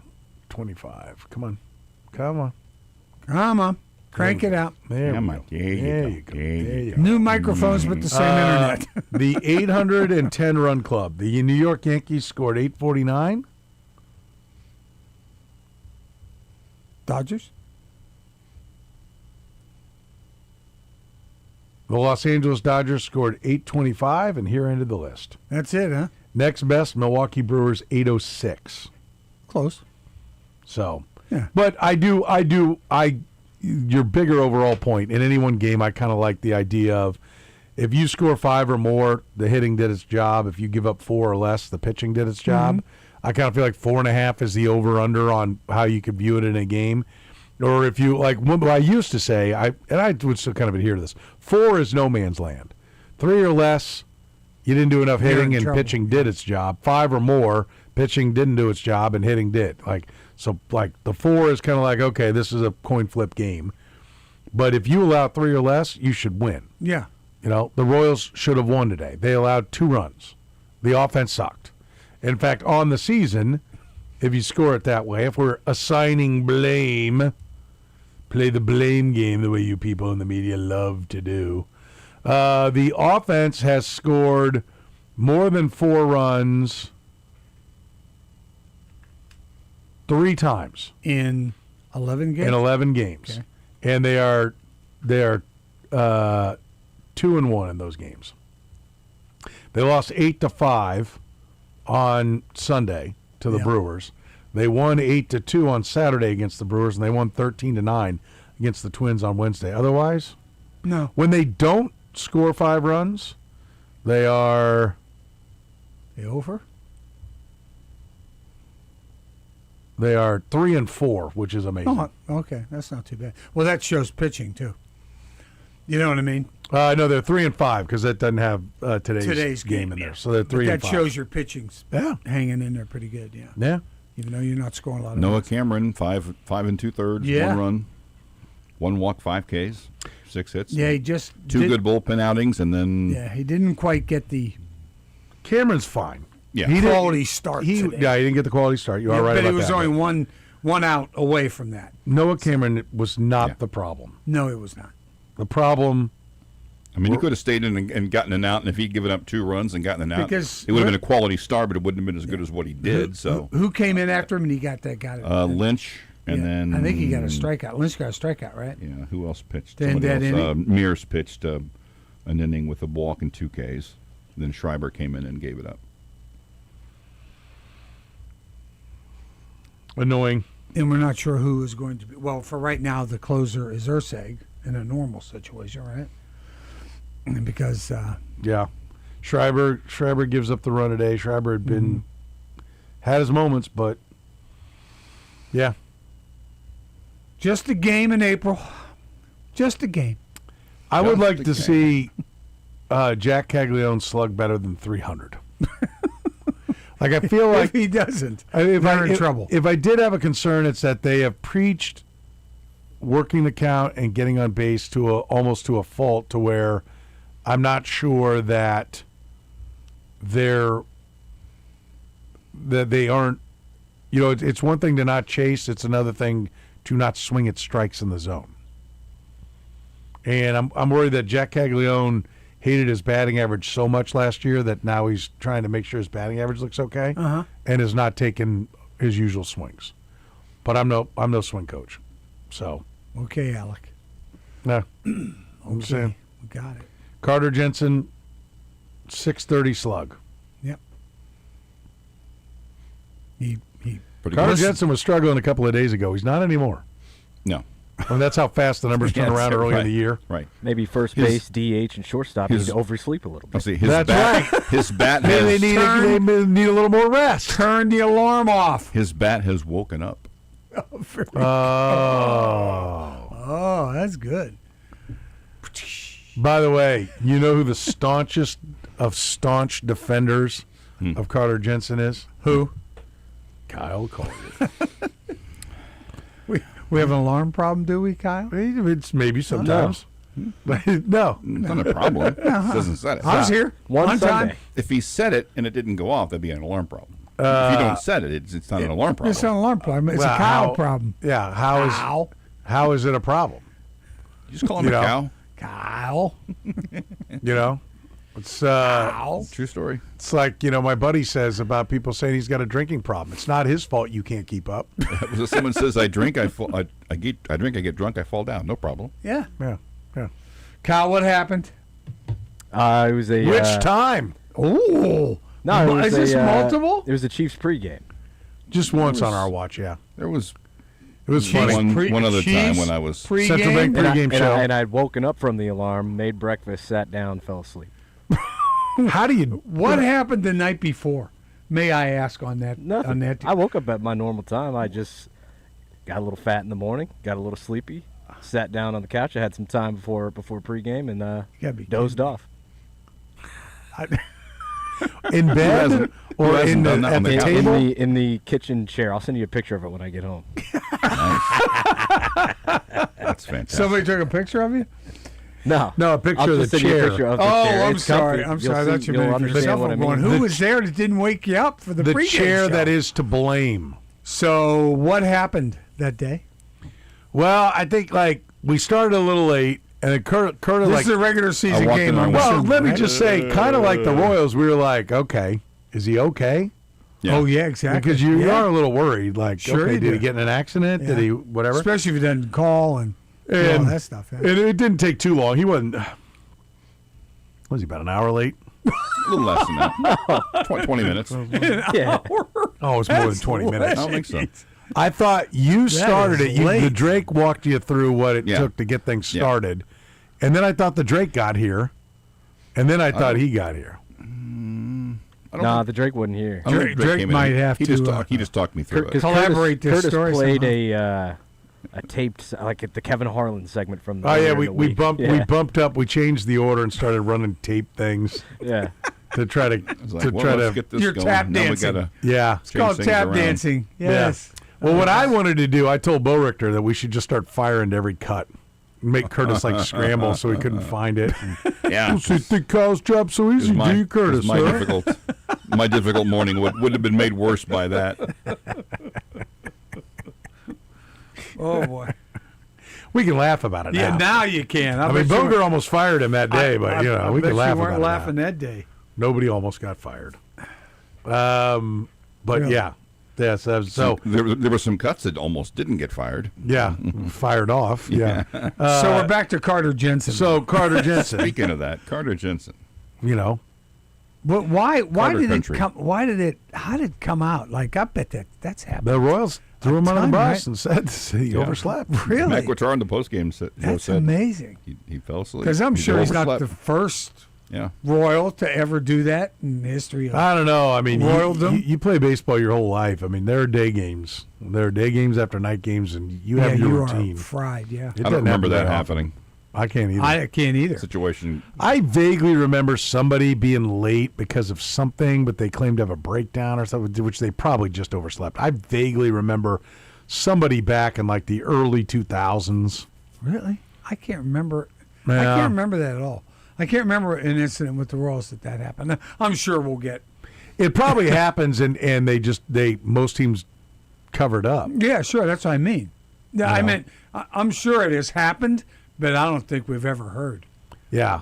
I mean, taken care of internally. Listen, I was on a Wrigley rooftop the day Darryl Kyle didn't show up at the ballpark, and Darryl Kyle was later found dead in his hotel room. Yeah, okay. So I mean, it is. Yeah. I understand why the guys they Scary, were, sure. Yeah, it's because here's we're baseball players. Yeah. We get paid millions of dollars to play a kid's game. Kyle, if he had a couple $1 million or $780, I think is the league minimum, I'll bet he'd have made it. But this job, he ain't worried about losing this job. But you got that gig, you don't want to lose the Royals gig. Look, I'm just sitting back there laughing. I'm getting my check. I'm good. Please go ahead. So, when you don't answer the bell, that's it. That's it's like Curtis always talks about John Madden's rules. Be on time and play like hell. Mm-hmm. All you had was That's be on all you time. had to In baseball, when you That's play it. day after day after day, I mean, it literally is be on time. Yeah. Yep. And they do have their Weird. routines. Guys some have really long Yeah. pre-game routines that they Drag your ass out here and act like you always got another in you. Yeah. Whether it's another hitter or one more swing, just don't ever act like you can't play. You imagine Even if it hurts the team, we'd rather you hurt the team. Yeah. Can you imagine Salvador Perez and Carter Jensen? And Salvador looking at Jensen going, "You're late. Oh. You overslept. he Are had the- you he had the kidding me, catch kid?" that day. I and know was he expected did. to be I DH. know. Yeah. And that was a day game after a night game. That was a sheepish young man who walked in that clubhouse, I would guess. I'm sure Salvi said something like, "It's all right, man. My friend. It's okay, It's my all right, friend. my friend." It's okay, my friend. My Spanish accent's terrible. I'm reminded of it by my children all the time. But I bet, Salvi had a chat with him, and we know Vinny did. For sure. Yeah, Vinny did. And, and he said, now it's done. Well, now it is done. Until you do it again, and then you get a real problem. But I will say this, Cole Emerson just got an 8-year, $95 million deal with the Mariners before he'd ever played a big league game. That's right. I mean, you going to give that to a guy who oversleeps? No. Probably not. No. I mean, who was the kid? Who's the Cleveland kid? It was his debut, right? Didn't he had a couple hits, right? This is his major league debut. I think the kid. If you say the name, I'll know who it is. It's escaping me now. Brito. Yes, that's right. Because Jason and yes. Drake and I were discussing it. His name was Juan Brito. Yeah, it was like it's not even the first Juan Brito had been spinning a Royals game. They had a Juan Brito many years ago. I don't know if they're related. It's possible, but yeah, he had a couple hits today. I do think it's something like if you're looking at like, okay, we're going to give Carter Jensen a contract. Well, hey Carter, hold on, come on now. Let's wait a little bit. Let's make sure he's going to take this serious before we go handing that out. Isn't exactly Bobby Witt. Yeah, not going to hand him that. Yeah. So, but I will look. He hit another home run today. Yeah, he's looking like the real deal. Yeah, I like it. I like that kid. I mean, I do too. I mean, I think it's probably an isolated incident. Hopefully, and if it's not, you got a real issue. There's something else going on there. If it's not an isolated incident, but left-handed catcher with power, rare. I mean, that just put you a long way down the road when you got a real threat, and we're not just slide him in at 9 to hide him. You're putting him in a premium position. Heck yeah. I mean, I'll be honest with you. At some point, he's responded pretty well. Well, they've got more catching in the system, but at some point, like you're going to start hearing them be like, okay, who wants him? Well, I don't like the idea of left field or anything like that, and you've got Vinny at first base, but they'll start talking about a position change if you hit enough. Like Johnny Bench, I don't think would have caught as long as he caught if he came up today. Do you? Probably not. He would have been moved to first. How many years? He eventually played. He played a little bit of third, but played first base later in his career. But I mean, usually Craig Biggio came up and could really hit, and they're like, "Well, you got to get out from behind the dish." And Bench was, I mean, right off the bat, he 45 and 148 at the age of 22. Yeah. Then 40 and 125 2 years later. He caught fielding.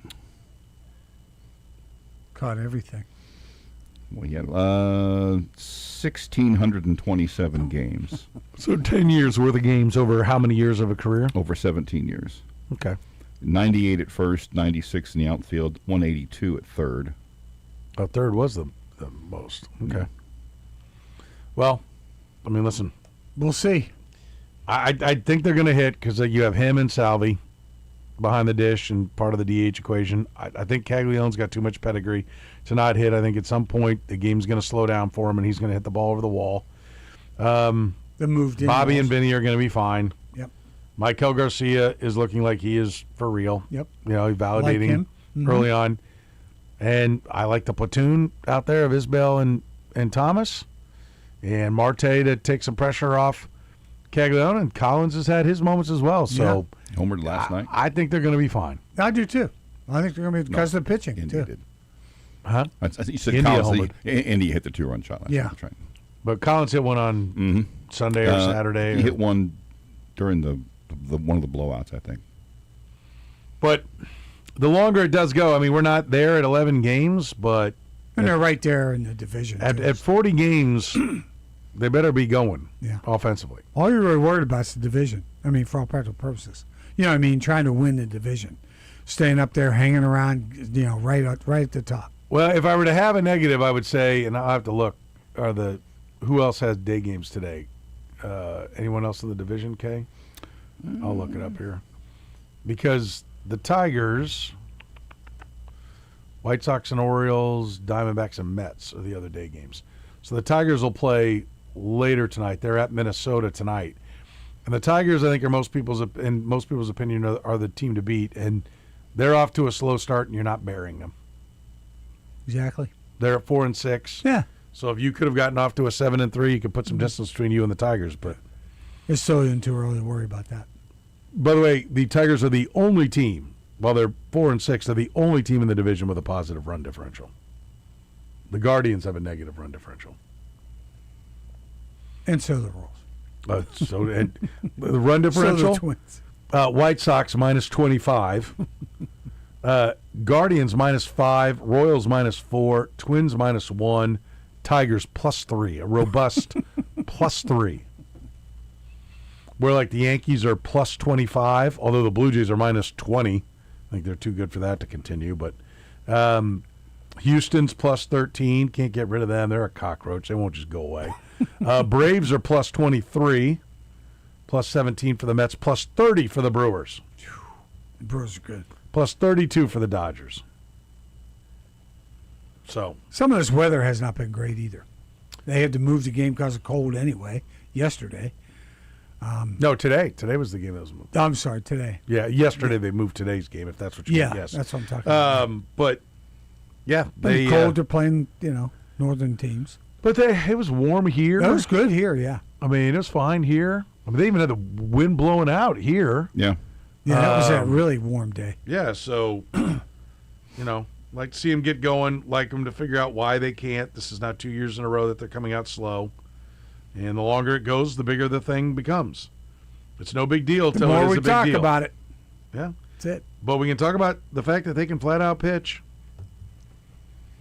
I mean, yes, they can. Yes, not just one guy. Their rotation is outstanding. I mean, Noah Cameron, everyone's like, well, his fielding independent pitching, his stuff, he's not that great, We're not going to give him the Cy Young because even though he should have, in my opinion, been a much stronger candidate, or not Cy Young, excuse me, Rookie of the Year, should have been a much stronger candidate for Rookie of the Year, but, he doesn't have the stuff, and, he's probably not going to, I think nowadays they make the Rookie of the Year as much about who's the best prospect. He had a fantastic year for this team last year and got almost no realistic consideration for actually winning the award. He was on the list for everybody, but it's like, yeah, we got to put him on here. And Also, then he goes in his awful all spring. I'm like, oh, God, is that a problem? No, it's not. He just goes out and limits offense every single time out. Also, he's the 5, isn't he? Yeah. I mean, that's really. Yeah, that could change. Yeah, but he's right. It's fantastic. Yeah, though the Royals pitching is tremendous. I watched Waka last night, just dealing along. Continues to. He's allowed 1 run in 13 innings. I mean, jeez. Yeah, he's a machine. The pitching. Lugos are allowed 2 runs in 11 innings. I was talking about that. I think Lugo is back towards his, second place Cy Young ability, and Lesky busted out. We'll talk to David. We've had to juggle some things around this week. We'll talk to David tomorrow. But that his expected ERA is like 8. Wow. But his xFIP, which is your expected fielding independent pitching, is like really low. So I can't figure out. I like the numbers and all, but which one can I trust? Can someone tell me? I have no idea. Where can I which one can I hang my hat on? Which Lugo stat is? Well, my favorite stat is WHIP. Yeah. Walks plus hits divided by innings pitched, which is just an easy counting category with just a little teeny bit of math, and anything under 1.3 is good. Anything under 1.1 is great. You get under 1.0, you're tremendous. Seth Lugo has a .971 WHIP. It's hard to imagine. Michael Walker, .769. Yeah. The fielding independent pitching on Lugo, 1.94. Basically, that is a number that tells you what they've been on just the things that they control, takes the fielding out of it, and it's multiplied to make it look like an ERA. So whatever a good ERA would be. Yeah. You lost me at math. It just basically when you look at Lugo, he's got a 1.59 ERA. Everybody knows that because we've grown up with it. But all FIP is, when you look at it, is it good or is it bad? Well, he's got a 1.94 FIP. Yeah. If fielding independent pitching. If your FIP is higher than your ERA, you're getting a little bit of. You're getting love from your defense. Yeah, love from your defense. Right? But give it Michael Walker, 0.69 ERA, his FIP 3.79, which says you're either getting help from your defense or you're getting luck. Yeah. Where the flip side is who's somebody that's doing. They don't really have anybody, do they? Not really. Because 409 for Bubic, he's got a 499 Almost FIP. everyone's worse. Reagan's 360. He's got a 598 FIP. That first start was pretty rough, but yeah. So no, I'm not concerned yet. They're fine. Plus, if they have enough, they can at the trading deadline if they need something. They got Bailey some Falters, currency. 13.50 ERA, but just a 648 FIP. I mean, it's much better. I will tell you that one more with Cleveland, and then they get 4 at home with the White Sox. Need to take 3 of those. Cash in. Need to take 3 of those because then 3 at Detroit, 3 at the Yankees. Baltimore's kind of struggling again, but I think they've got a lot to like in Baltimore. 3 at home with Baltimore, but 6 at Detroit and at New York. You're looking at, if you can go 3-3 there, you're great. It's great. So win the series with Cleveland tomorrow, and then get back to 500. Then take 3 out of 4 from the White Sox and try to go 500 on that road trip. There you are. That's simple. what you're looking for. It's pretty simple, right? It's a simple game. You Yeah, throw the it ball. really is. You catch the ball. You hit the ball. Sometimes you hit the ball. You got it. Every once in a while, you hit the ball. Yeah, it's pretty simple. Let's take a break. We'll get some Frank opinions next.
All right, the Twin Peaks end of the hour answer before Michigan, who was the last team to win the national championship game while shooting worse than 40% from the field and getting out-rebounded.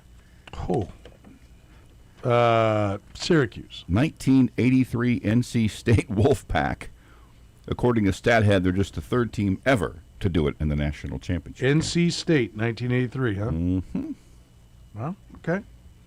I believe it. They were the better team, though. For sure.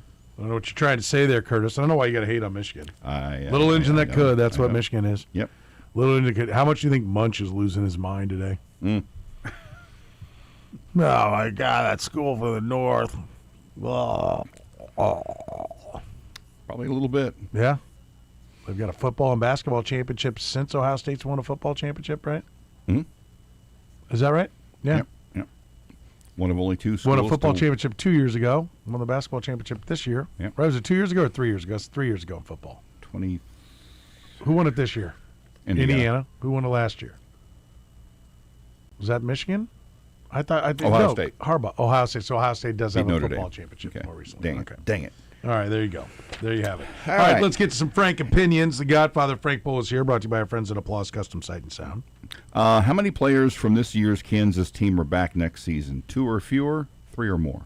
2 or fewer. No, 3 or more.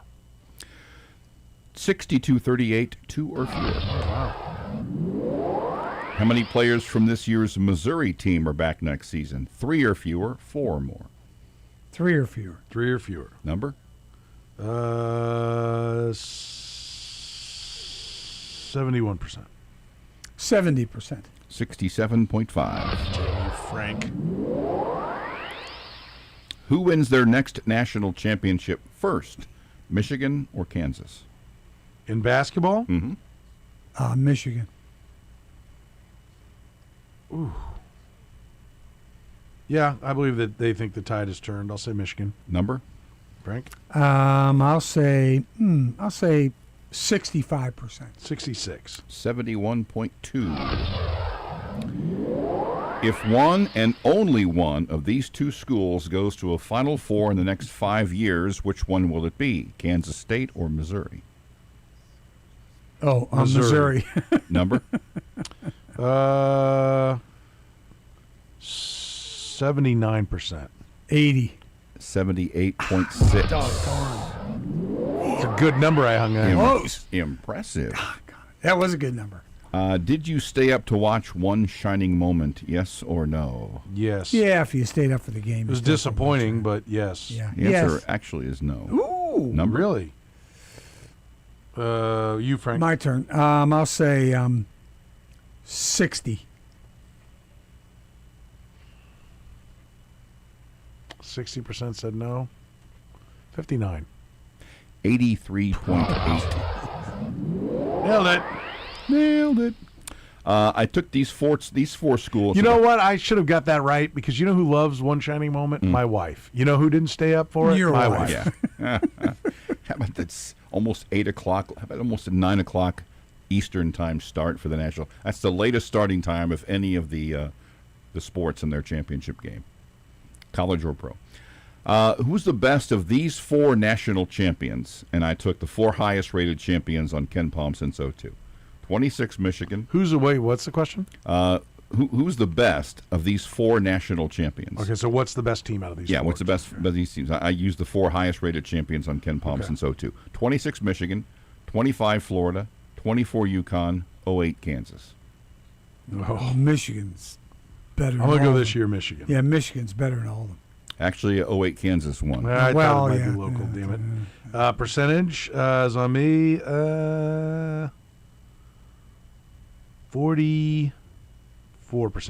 43 or lower. 43.2. Oh, I Frank. win. Yes, you do. By the way, 26. This year's Michigan team finished last. That's crazy. By the way, they have the highest They're Ken Palm rating they're really good. of any team, No, win they or have lose in the 5 last 20 transfer years. starters. God. All right. Are the Royals 500 or better at the end of this week? Yes or no? Who are they playing? They have the White Sox. Okay. They have Yeah, one more in Cleveland and 4 with the White Sox. Yes. No. No. It's actually 50-50. I don't know what to do here. We'll revisit it and we'll come back and see if somebody turns the tide. Well, no, we can't do anything because we're not going to come back and one of us is going to pick 51, and like you've just given away. Yeah, right. Yeah, I can't. I guess we skipped that one. Yep, skip it. Does the transfer portal make you more interested or less interested in college basketball? Less. They're going to say less, but I think it actually is more. But they'll say less. Number, Frank? I'll say 75.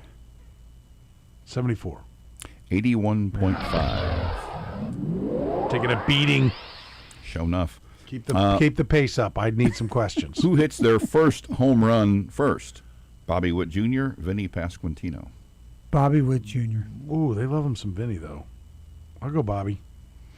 Number? 63%.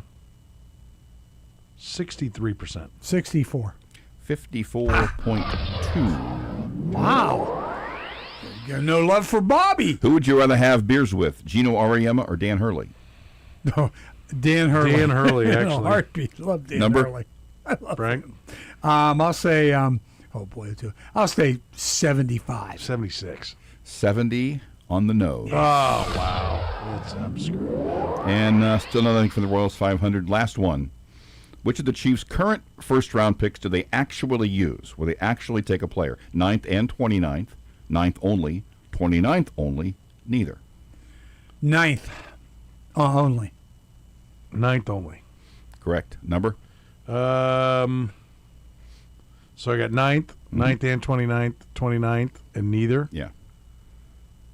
Do they actually? 55%. I think it's pretty big. 54 or lower. 42.9. Oh, damn it. There you go. What do you got, Frank? Got me 4-3? What? Not even close. What do you 7-3? Oh, 7-3? Oh, my, I guess I missed those last few. Dog. Hey, I don't trust you at all. One I have it inkling. right there. I Not was gonna one come inkling. clean. Everyone's listening. I can't get away with it. I Go. know. He scores it. You score it. I'm scoring everything. 7-3, Frank. What do we got now? All right, overall, 6-5-3 in favor of Soren. In the aggregate, Frank, 82. Soren, 79. Oh, wow. I don't even know how to do that. I haven't had to write two different scores in a while. Easy. Wow. 82-79. Easy. Okay. All right. Got a little bit of a contest there, it looks There we like. do, huh? finally. Okay. After 20 years. But you know what that says? What? I get the ones that matter. I knew there would have to be something. You know? To slap Frank. Or because you've got the better run differential here, you're due to just take off. We'll see. We'll see. We'll find We'll out. see. We will take a break. When we come back, The Frank, we'll get to the bottom of just how stupid I am on current events. A little segment we like to call What in the World, Soren? Some kind of dastardly, fiendishly obscure question about what's going on in the world today. Exactly. That I have no shot of knowing, and then Frank mocks me for the rest of the day. That's how it works. Hardly ever happens. Yeah. We call it What in the World, Soren. We'll do that when we come back. Sam McDowell, columnist for the Kansas City Star, still to come as well.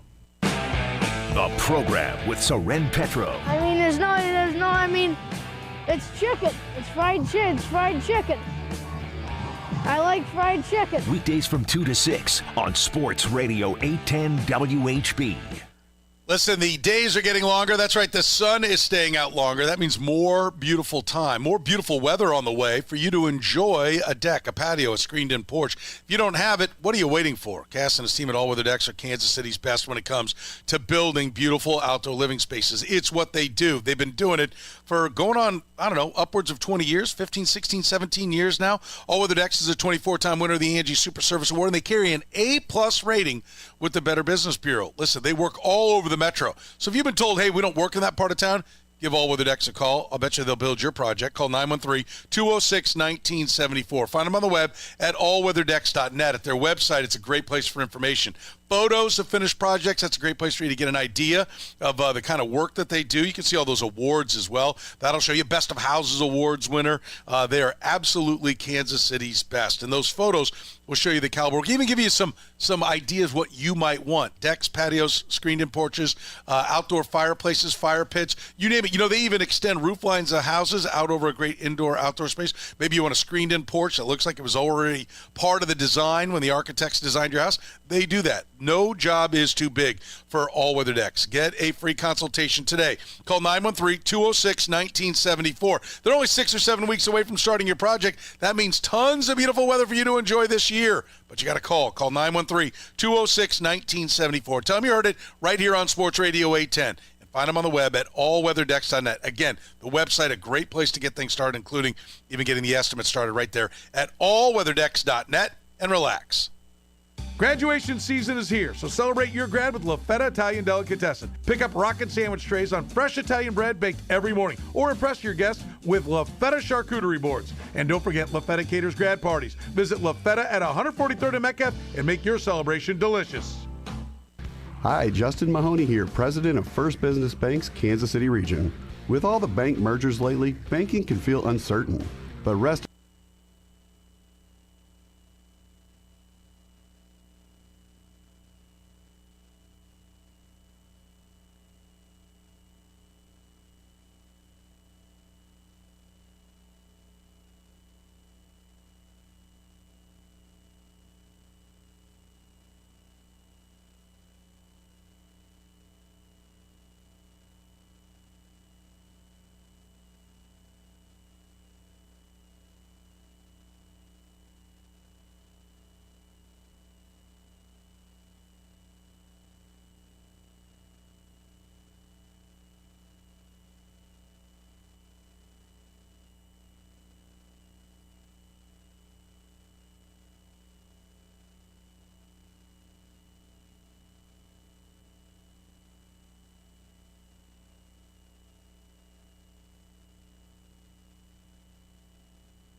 All right, what in the world, Frank? What do you got for me? All right, this venue finally opened for business on April 1st, locally. Oh, that amphitheater in Riverside? Rock Island Bridge. Okay. Linking West Bottoms to North Kansas City. Okay. What was heard on a country called Plaza on Easter Sunday for the first time since the early 2000s? Let's see, early 2000s. Mm-hmm. You will now hear them. The Carillion bells are finally ringing. Okay. What state has the highest gas prices? Oh, Texas or California. California. In one county, it's $7.56. The state average is $6 a gallon. And how much would it cost you to buy every item on the Master's concession menu? Every item. $14. $78.75. Really? Every item. Not bad. How many items? Cheap. A lot. Really? Tons, That's just a handful.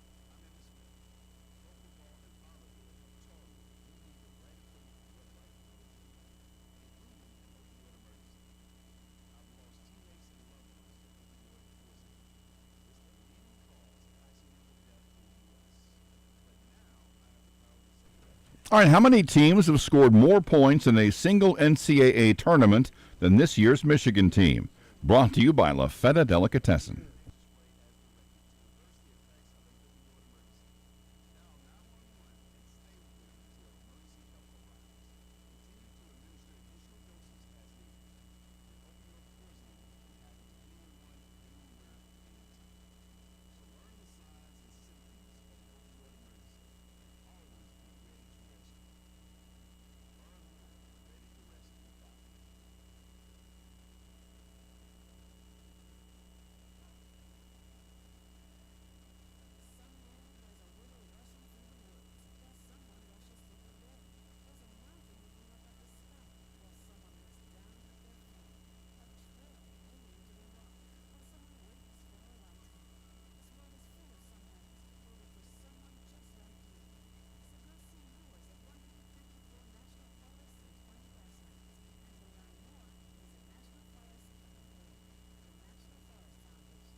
Second half of the program begins right now. Still to come. We're juggling things around this week because of some people's travel schedule. Blair Kirchhoff is going to join us in the 5 o'clock hour, so we'll talk some college athletics with Blair. We do welcome Sam McDowell from the Kansas City Star, brought to you by my friends at The Plumbing Pro, the ones to know. If it doesn't drain, if you can't do a load of laundry, shower ain't working, The Plumbing Pro's got you covered. Maybe it's even bigger. Maybe you got problems with that line going out to the street.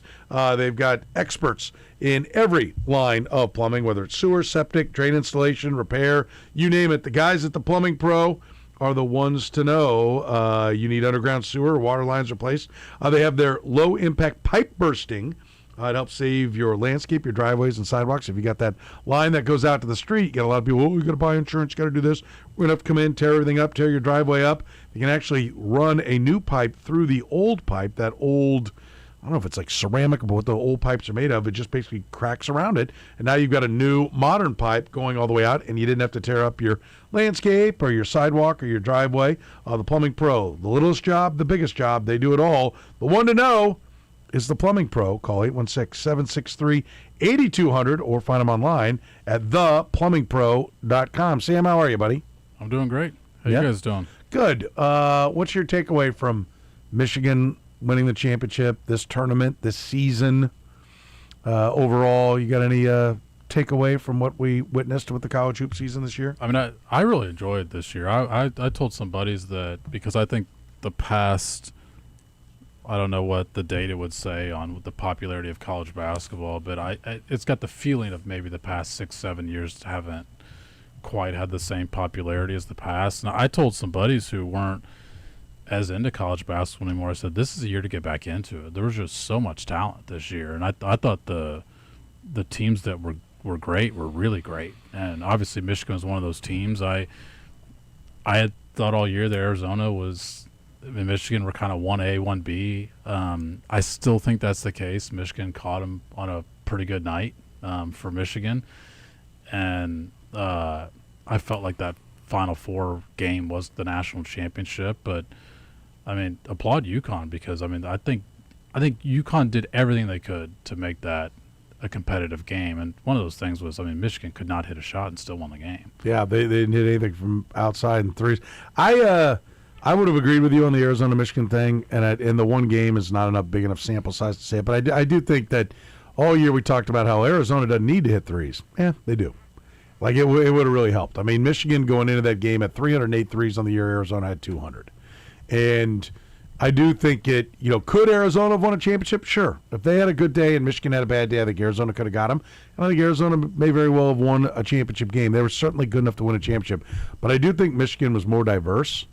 And they had the size to battle Arizona, but they also had more shooting. And here in this game, UConn's defense was very good. Their shooting wasn't great. And then UConn's defense made it look even worse. But they were able to battle in the paint and get it done in there. And I think maybe I think Michigan, they each played 8 or 9 guys, whatever it is. And Arizona relied on 4 freshmen and Michigan relied on 1. Maybe the experience of Michigan, the age of Michigan might have been the difference. Yeah, I mean, look, you saw that in football too in college, right? I mean, I think you're going to see teams transition to prioritizing just playing 22 and 23-year-olds against 18-year-olds. I mean, it's going to show up. I mean, there's going to be exceptions to the rule. I mean, Arizona was good with freshmen because they've got lottery picks on their team. I mean, there were really good freshman league. It's one of the reasons that I said what I said earlier is because just the freshmen were so talented this year. It made it really enjoyable. But, I mean, you could certainly, I think you wouldn't have to work hard to apply what Michigan did this year to a reason not to panic about, what we've seen like from KU over the last 3 days, for example. Wow, you got to build your entire team now. Well, that's what Michigan did last year. And first team ever to start 5 transfers and win a national title. Like, it can be done. But what stands out about Michigan is even if they don't have, first of all, they've got a really good freshman on their bench. But even if they don't have one of the top 10 picks in this year's draft, the group fits really well together. Mm-hmm. And I think more and more like when I see UNC hire Mike Malone, you wonder if that would have been done 10 years ago. And I think one of the reasons it is done is because it's a combination of things. One, the head coach of a college program is now more resembling just roster building, not recruitment of the player, because the money does the recruiting for you the way it does in the NBA. And so it's a NBA coach allowed in a more similar environment, even though there's going to be a lot of things he's got to adjust to.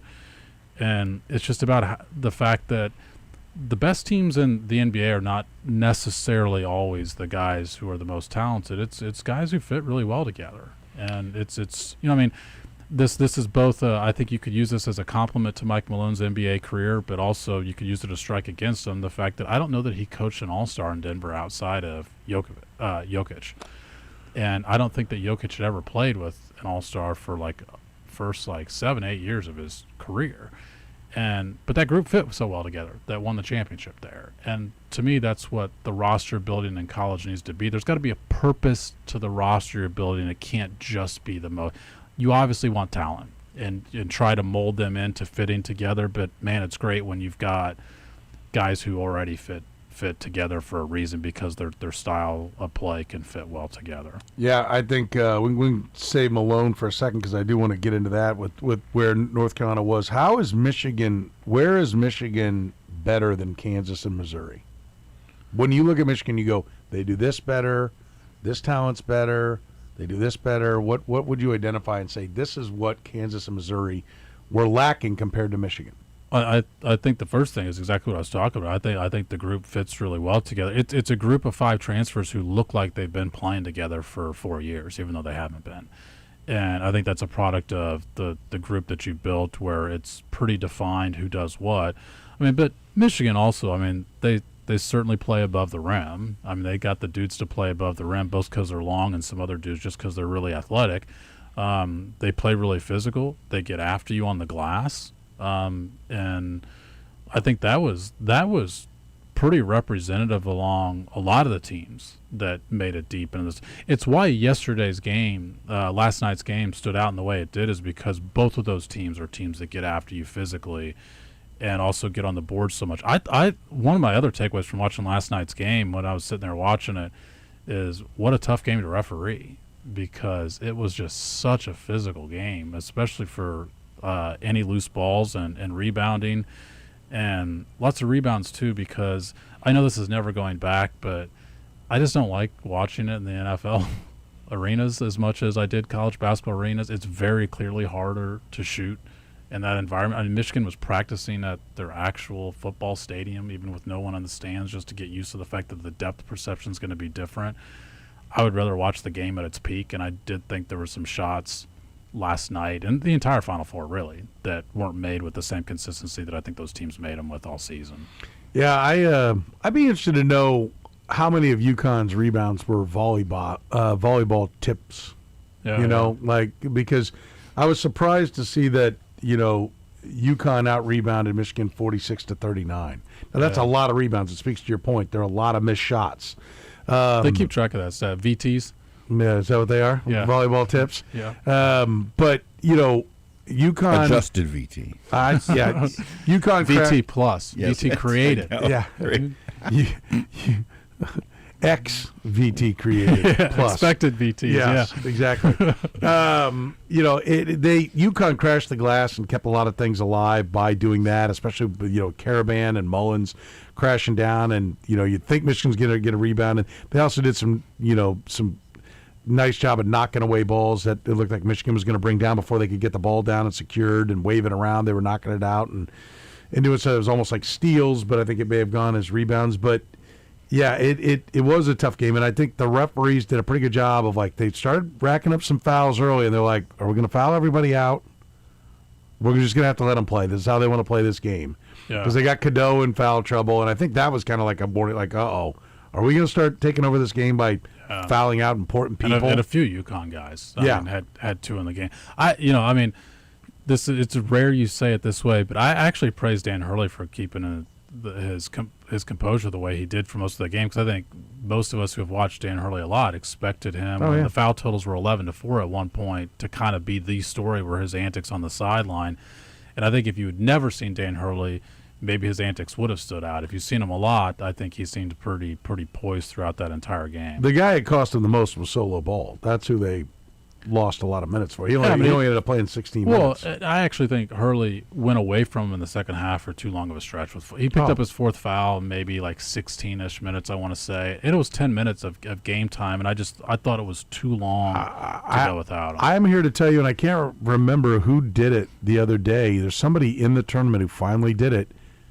We are going to look back in 5 or 10 years and laugh at the idea of sitting guys. Yeah, because get the in most the first minutes. half with 2 fouls. Yes. Yeah, it's taking a timeout. It's taking a timeout home with you too. I mean, it's the same equivalent. It's you know, and I'll make the case that if your guy fouls out, like they somehow I sat him down and he finished with 2 fouls. Yeah, you missed 10 minutes that you would have normally played him, you fool. Yeah. Like the only way you maximize the minutes is if he fouls out, and if he fouls out.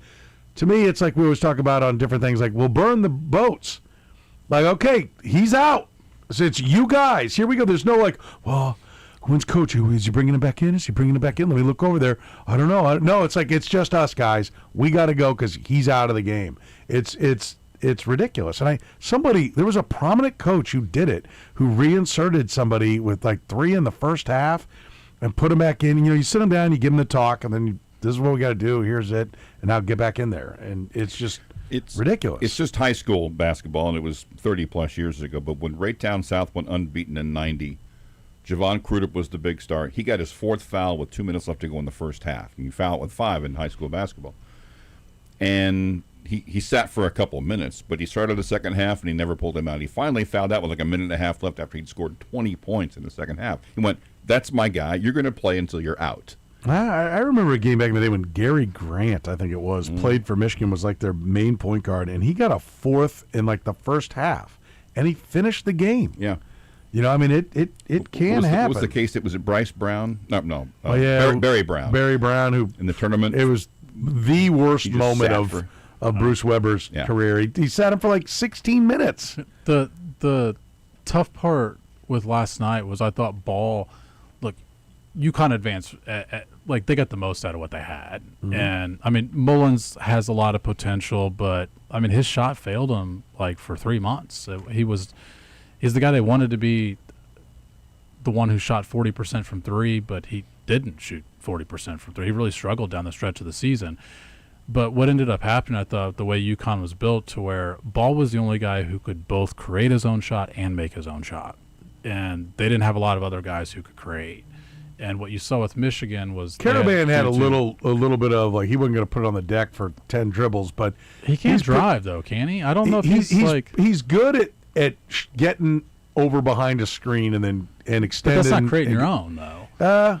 I mean, I agree with you. Working. I'm talking about off the dribble. I'm talking about off the dribble. Not off the dribble, but I mean, he can hunt a jump shot. Yeah, but Hurley runs a lot of sets, which and Mullins, I mean, he's almost exclusively that. The one of his only 3 that he made was on one of the best sets you'll ever see. It was a great set. Kind of freed up, and all he had to do is do a pump fake, but that's mostly what he does. Yeah, almost entirely what he does. But he's an effort player. I don't think anyone left that court thinking they could have given more than what they did. Especially not him on the offensive Mullins glass. made a lot of effort plays, but I mean, at the end, Michigan has some guys who can create and make their own, and that shows up in a game like that. Well, the thing that one of the big things I took away is, and I think Arizona lends into this as well, is the analytics have taken over. Everyone understands how important the 3-pointers are, but teams have gotten to where they're playing 4 guards, and then their guy inside is a stretch guy on top of that, and so.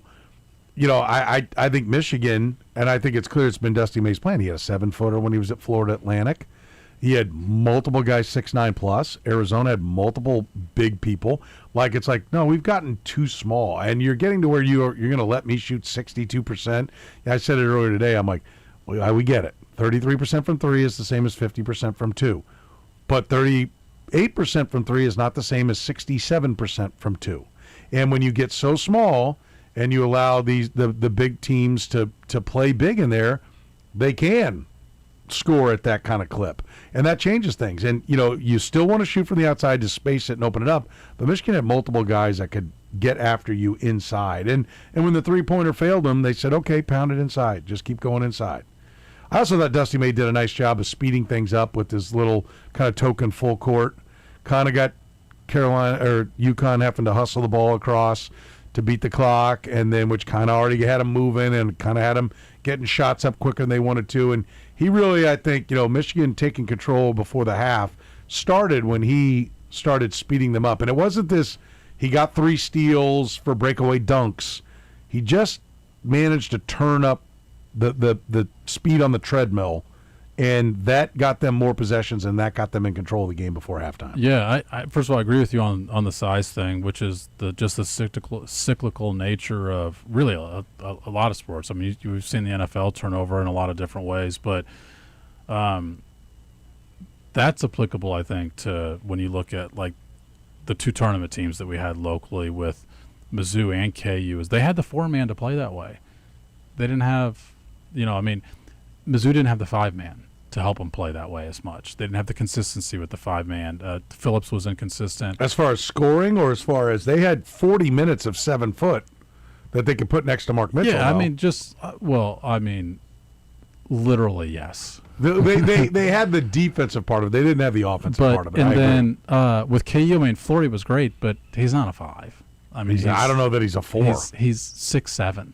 Yeah, he's not the size that Michigan throws. Well, that's where Tiller was a giant disappointment this year. Yeah, and that's what I'm saying. But he technically could have been the 4-man who played that way, because his shot has the form to be more effective than what the numbers were. In which case, that should have allowed them to do more things. And why to your point, the disappointment. Well, the disappointment happened down the stretch of the season. I mean, there was some stuff happening. I thought in like January and February, where you thought there's some momentum there with Tiller, and then by the end of the season, it's, I remember sitting at that St. John's game going, how long can you stick with him?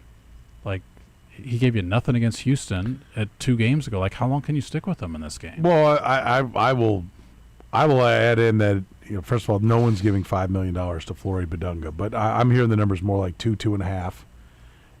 I don't know that you can run the offense you want to run with Flory Badunga out there. I mean, we've seen him. You couldn't play the defense you wanted to play with Hunter Dickinson, and I don't think you can play the offense you want to play with Flory Badunga. Like we talk about roster construction. I wonder what it would have looked like if Badunga would have played more with Hunter Dickinson, or if you could have gotten last year's Hunter Dickinson with this year's Flory Badunga. Could that have worked? Could you have gotten the best of both of them? Could some high-low lobs to Badunga been finishes as Dickinson draws it? I don't know, but like you watch Michigan and even Connecticut run offense, and we know Missouri never looks like that. That's you're used to it, right? Yes. Okay.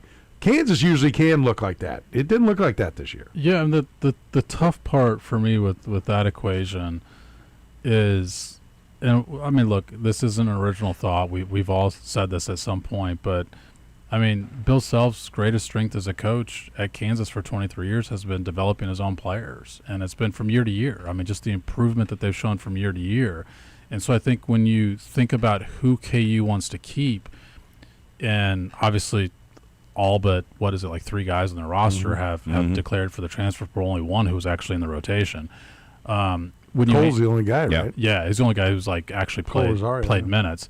But when you think about who you would want to keep in an ideal world, if it was completely your choice, I don't think you can just think about who they were that previous year for you, because look at Flory's growth from year to year, and you think about all the Final Four teams just that Bill Self has had. It's built on those types of guys that not necessarily 5-star players, but 22 team was Abaji, who wasn't a big, who started Christian off Brown, who started off as but those days are gone. That's great longing for that. And by the way, Badunga was. If he wasn't a 5, he was a high 4. He was a top 30 recruit. He's not the little engine that could. No, but my point on saying that is that as you calculate how you spend your money, I think you could easily be enamored with someone else's guys but I think KU's own history should teach them that guys who get the extra year in their system do quite well. There's a lot of growth from year to year there, and I don't know when you bring in other guys from another program if you can count on growth in the same way. Did Badunga grow, or did he just get minutes? Oh, come on. I mean, he was a lot better than he was a year He's ago. better, but you're going from freshman to sophomore year. That's the biggest jump that anybody makes ever. There is a level of expected growth. For sure, yes. I mean, you should be naturally better from a freshman to sophomore. But, I mean, there were games last year where Bill Self was having to remove Flory Badunga from the floor because of his defense. He was a national finalist for Defensive Player of the Year and the conference's tremendous defensive player. player. But their problem was they couldn't score. Well, my point is that there's obvious growth there, and I think it's more than just the fact that he's a year older. I think that, I mean, KU is just littered with these examples of guys who have gotten better with having an extra year. He doubled his minutes, right? Basically, he went from playing 16 minutes a game to playing 31.6, right? So it's basically doubled. He went from 6 points to 13 points per game. He shot 70% last year, 64% this year. I mean, his blocks went from 1.6 to 2.6. The steals went from 0.6 to 0.7. Now, part of that might be he's like in better position and just playing better position defense instead of just hunting it. His rebounds went from 5.5 to 9. I mean, he played more, played twice as much. I want to reiterate that in no way is Flory the only example of this. I mean, I know, but I'm asking specifically about Flory because the price tag that's being thrown out there. And Bill Self gushed over him all year about how great he was defensively. And I think if there's a limit, if it's like, Bill, you have $14 million to spend, or you have 18, or you have 16. And if the bidding does get up there to where somebody says, okay, I'll go 3, I'll go 3.5. Is that money, is he worth that money? I mean, I think that's where it begins. I understand you're talking about other players, but I'm zeroing on him because to me, that's the first question they're going to answer. Because I think Bill Self will tell you he's our best player that has the possibility of coming back, right? Because wherever you want to put Melvin Council and White and Darren Peterson, they're not coming back, right? And so I think they're going to start with him. Are we going to build it around him? And if you get into a bidding war, I'm asking the question. He's a fabulous defensive player, but is he also part of the reason why they can't score? And my point is that part of their answer needs to be looking at their own history and their own ability to develop guys.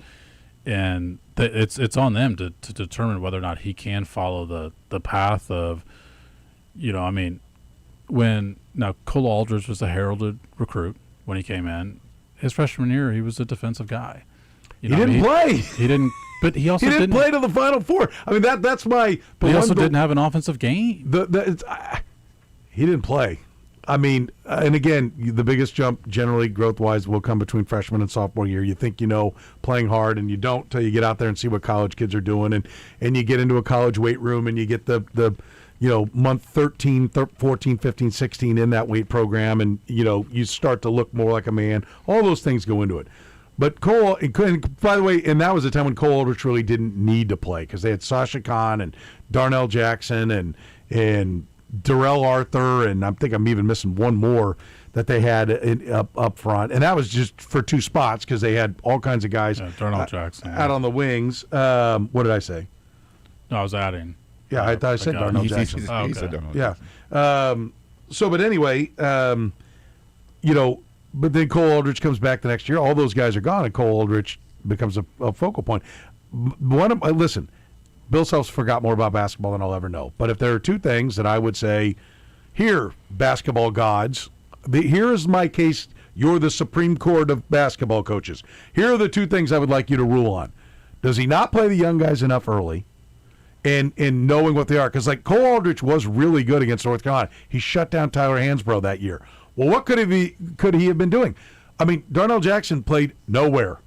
Darrell Arthur was a draft pick, but really didn't do much in the pros. And Sasha Khan played in Europe. If he played Cole Aldrich that year, would they have been even better? I know it sounds ridiculous because they won the championship. So we assume every move was correct because they won the championship. But the 2 things I would say is, does he not play the young talent enough the way John Calipari will play them, live with their mistakes, and then they're better at the end of the year? Not always. as a team, but as individuals, they're better. I would question that. And then I would question, I definitely, and I feel confident, I would even say he does not value legitimate outside shooting enough. Yeah, I agree with both of those. Yeah, I think that's separate, but I agree with both of those. I mean, I wonder. Badunga, I'm less like Again, they didn't need Cole Aldrich, and he may have played him exactly the right amount of minutes based upon all the depth and talent, because that was a marvelously efficient team. It's their best KenPom team. All those different things that go in. It looks like he probably did press every butt the right way.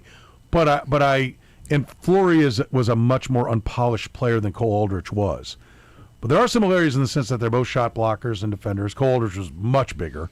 But, I do wonder, well, if what you wanted to be was two posts, then if you'd have just thrown Flory out there with Hunter Dickinson, would it have been rough early, but at the end would have grown together, and we have seen this kind of Flory with the best of Hunter Dickinson, and you'd have had a pretty tough combo up front because he just wouldn't do it. Yeah, I mean, I think last time I was in here, we'd comment to the fact that I thought he should have played Cole Rosario through his struggles and had a better option by the time we were in agreement on that. Yeah, by the time the tournament arrived. I do think that it's more than just the amount of minutes you get. I think you obviously learn something throughout the year. Learn more when you're playing, but I certainly think you also learn something from being part of practice every day, part of the system every day. And, I don't think that Patrick Mahomes as a rookie would be Patrick Mahomes right now just because he was on the field. I think there's something to what he learned as a rookie, too. For sure.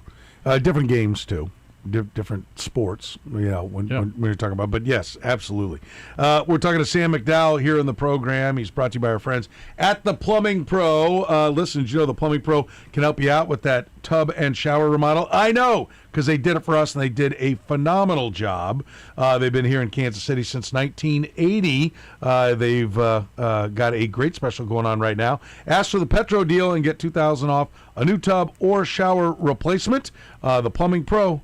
The ones to know when it won't flush, when it won't drain. When you've got any kind of plumbing problem, find them online at theplumbingpro.com.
All right, the La Feta Delicatessen, end of the hour answer. How many teams have scored more points in a single NCAA tournament than this year's Michigan team, who scored 541, one more than the other Michigan national title team, the 89 team? And that team, Glenn Rice, was extraordinarily prolific in that tournament as an individual. 184, I think, most ever by a single player. How many have scored more? Played 6 games or as a champion? Because I'm thinking Oklahoma that lost to Kansas may have scored 50 more than them. 552. Was it them? That's one of them. Okay. There's at least 2, or I would have closed you down. You wouldn't have said one of them. Yep. So I'll say 3. 2. 2. The other team, 1990 UNLV, 571. I would have even called that too if you Yeah. said, okay, name me the team. Yeah. I said, well, 100 points in the championship game, and they scored 130 against Loyola in the Elite Eight. They did have a 60-something game that Rick Majerus dragged them into as the head coach of Ball State. Didn't they win like 68-62 or something? I think there was a 62-60. Yeah. Was it that close? Yeah. Otherwise, it was in a second round or something like that. That was the thing about Michigan. I was like, well, where's the bad game? Usually you don't get 6 great ones. There may have been this one against Connecticut, and they still won. Yep. I mean, by their output, it's the only game they didn't score 90. They didn't even get to 70. Yeah. And they scored 90-plus in every other game. By the way, you mentioned Mike Malone earlier. Sam McDowell is with us here in the program. We just give away La Feta. You can order La Feta. You got graduation parties coming up. You got any kind of party coming up. La Feta Italian Delicatessen is a great, great choice. You can get it ordered. Go to lafetadeli.com. Give them 24 to 48 hours. Don't ask for, 4 or 5 big trays of sandwiches because everything is fresh. The bread baked fresh each and every day. La Feta has you covered. Take advantage of it right now by getting to 143rd and Metcalf and enjoy the freshest ingredients, sauces, cheese, meats. It's all there at La Feta, lafetadeli.com to find them online. You mentioned Mike Malone a little bit ago. I tweeted out somebody said he's getting $8.4 million. I'm like, sure. If you don't get the guy you want, then just grossly overpay the guy you ended up with to try to make people think you got who you wanted. Yeah. That's what it feels like. Like, you got to be kidding me. Who was calling Mike Malone? I really don't like a different part of the money aspect of it, which is just the fact that it's viewed as like, oh, well, they saved money by not having to pay a buyout. And it's like, right, they saved the university money. I mean, you just think that that money's just going to be dispersed? The assumption is just that they're just going to throw it into the NIL. It's like, not necessarily. I mean, have you seen how universities operate and athletic departments operate? They don't just decide to. It's not charity to them, and they've got to get the money somewhere. Like, they can't keep it. You don't have to pay a buyout. You can't keep the money instead. Yeah. Do you give it any shot of working? Yeah, I give it a shot. I mean, I think initially I could see some players, being infatuated by the fact that he's not only been an NBA coach but won he's won a championship. And that's why it'll work better than Indiana did with Woodson. I think Mike Malone's going to have a better work ethic than I think Woodson did in Indiana. I mean, I think that Malone is. Everything I've ever. I didn't know about, that was a deal. Was that what they said? Well, that was a knock on Mike Woodson when he was at Indiana. I don't know that it was as much effort as could have been put into it. And I mean, Mike Malone, everything I've read about him, and the guy's just like a workaholic. So I think that'll be something that helps as an advantage. But I mean, guys who have been in the NBA for a while and then go back to the college ranks, it's not like they've got great track records of success in doing so. So you're automatically already kind of in this space where you need him to be the exception, not the rule. Yeah, it'll be interesting. I mean, I didn't see this one coming. I don't understand why it didn't get done with Billy Donovan. Although it feels like, well, maybe that was where they were going and they were going to wait. And then Billy Donovan, the Bulls went, oh, my God, we're going to lose Billy Donovan? Well, we'll fire our entire front office, which they did yesterday. It's like, okay. All right. You've had quite a run with Billy Donovan, and you've done nothing. Yeah, and I get it that he hasn't had the personnel calls and everything, but he's one of the common denominators too. Yeah. We ought to fire the coach too. Who was that? No, he's great. Who was that? That's him. Oh no, I can't do that. By all accounts, if you can get in good with Jerry Reinsdorf, you'll never get fired. Yeah, that's the takeaway from all the college basketball moves. Yeah, just try and find an NBA job where you never get fired. Well, I mean, what other NBA coach has been this bad this long and not gotten fired? Well, I mean, Doc Rivers is going to the Hall of Fame, isn't he? I mean, he's only been in Milwaukee for has it even been 2 full years? He came in mid-season, and he got the broken down remnants of the Bucks. I mean, he's made him look broken down. Yeah. Huh? He's made him look broken down, right? Well, by sitting Giannis, you're talking about? Well, I mean, they still have Giannis. I mean, they've had Giannis for. Sometimes he's been hurt all year, off and on. He's had it for. I mean, he's been here for longer than a year. Giannis or Doc? Doc. I think didn't he come in like 2 years ago, or has it been more than that? No, I think it's been about that. Yeah. Yeah. Okay. Oh, I'm not saying it's good. They should have punted on Giannis a long time ago and gotten the big haul, because now they're not going to get the big haul. So we'll see. All right, let's take a break. We'll talk more about the Kansas City Royals when we come back. Sam McDowell is with us, columnist for your Kansas City Star.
Talking to Sam McDowell from the Kansas City Star here when you really need a plumber. Call the Plumbing Pro. Proud to bring you Sam McDowell today. 816-763-8200. Steve and his great team. Local Kansas City folks, you know, you see some names like, oh, that's a familiar name. Yeah, do a little research. You'll find out that a lot of those familiar names, they changed hands like 5 years ago, 10 years ago, 20 years ago.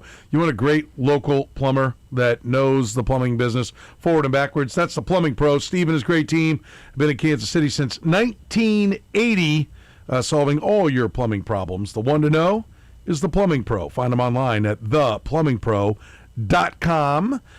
Sam, the Royals, I've asked this question, when is it okay, when do we officially say you've got a problem with the offense? And I get 40 games, I get Memorial Day, I get June 1, which I'm okay with any of those days as long as we agree that that's the day that you got to be back to a baseline, right? Like, I don't want to hear that like, oh, on May 31st, the Royals are averaging 1.1 runs per game going into that day, but on May 31st, they scored 9 runs. See, they're fine.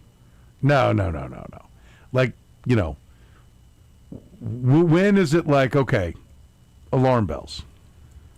Yeah, see, I mean, I guess I always view these things more in like progression, and so I think when you get through, let's say you even take 40 games, I wouldn't say, okay, where are you for the season, but rather where are you over the last like 2 weeks?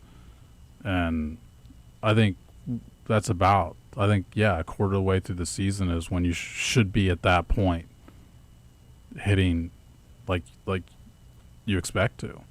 And I don't think that necessarily means you've got to do so well that you've brought your early season struggles up to those numbers, but you shouldn't be still scuffling and wondering where it's going.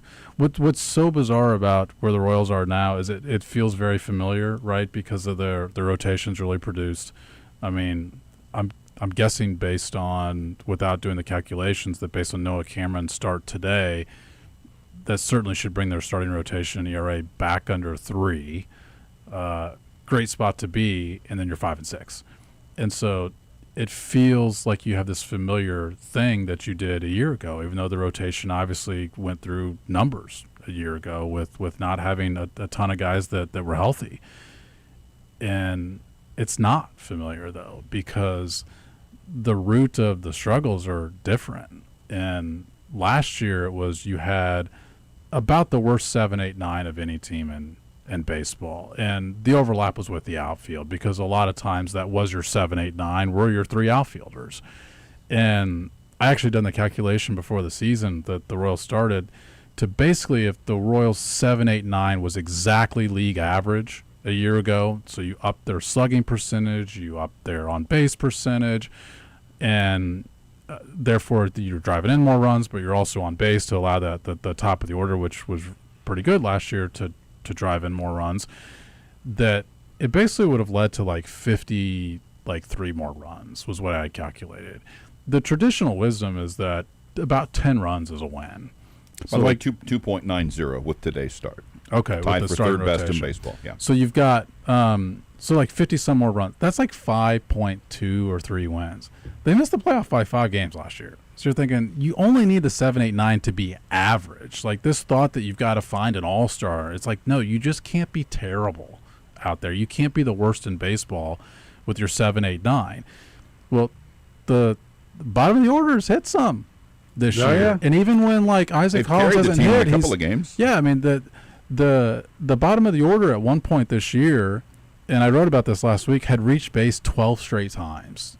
And it was the last 2 plate appearances of opening day, and then it was the next 10 on that horrible game that I sat through in the rain, and that was like the longest 9-inning game they've had in the pitch clock era.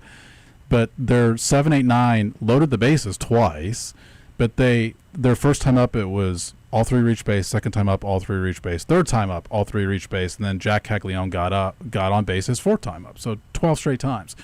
When you calculate that on the 296 on base percentage, they're 7, 8, 9.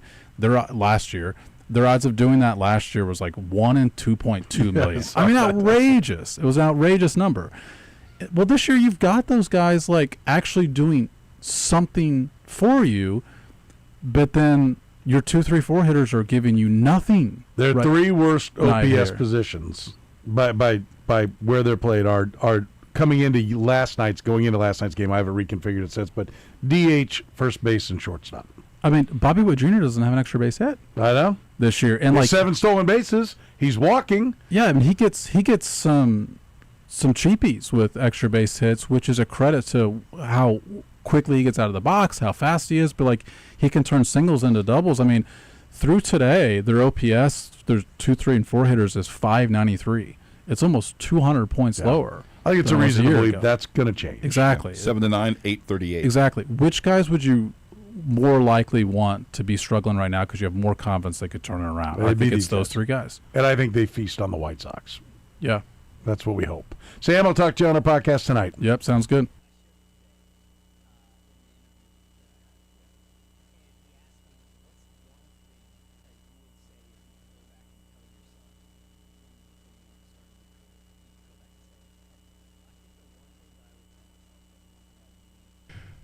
All right, in the last 50 years, how many schools have shot worse than UConn did last night in a national championship game? Brought to you by La Feta Delicatessen.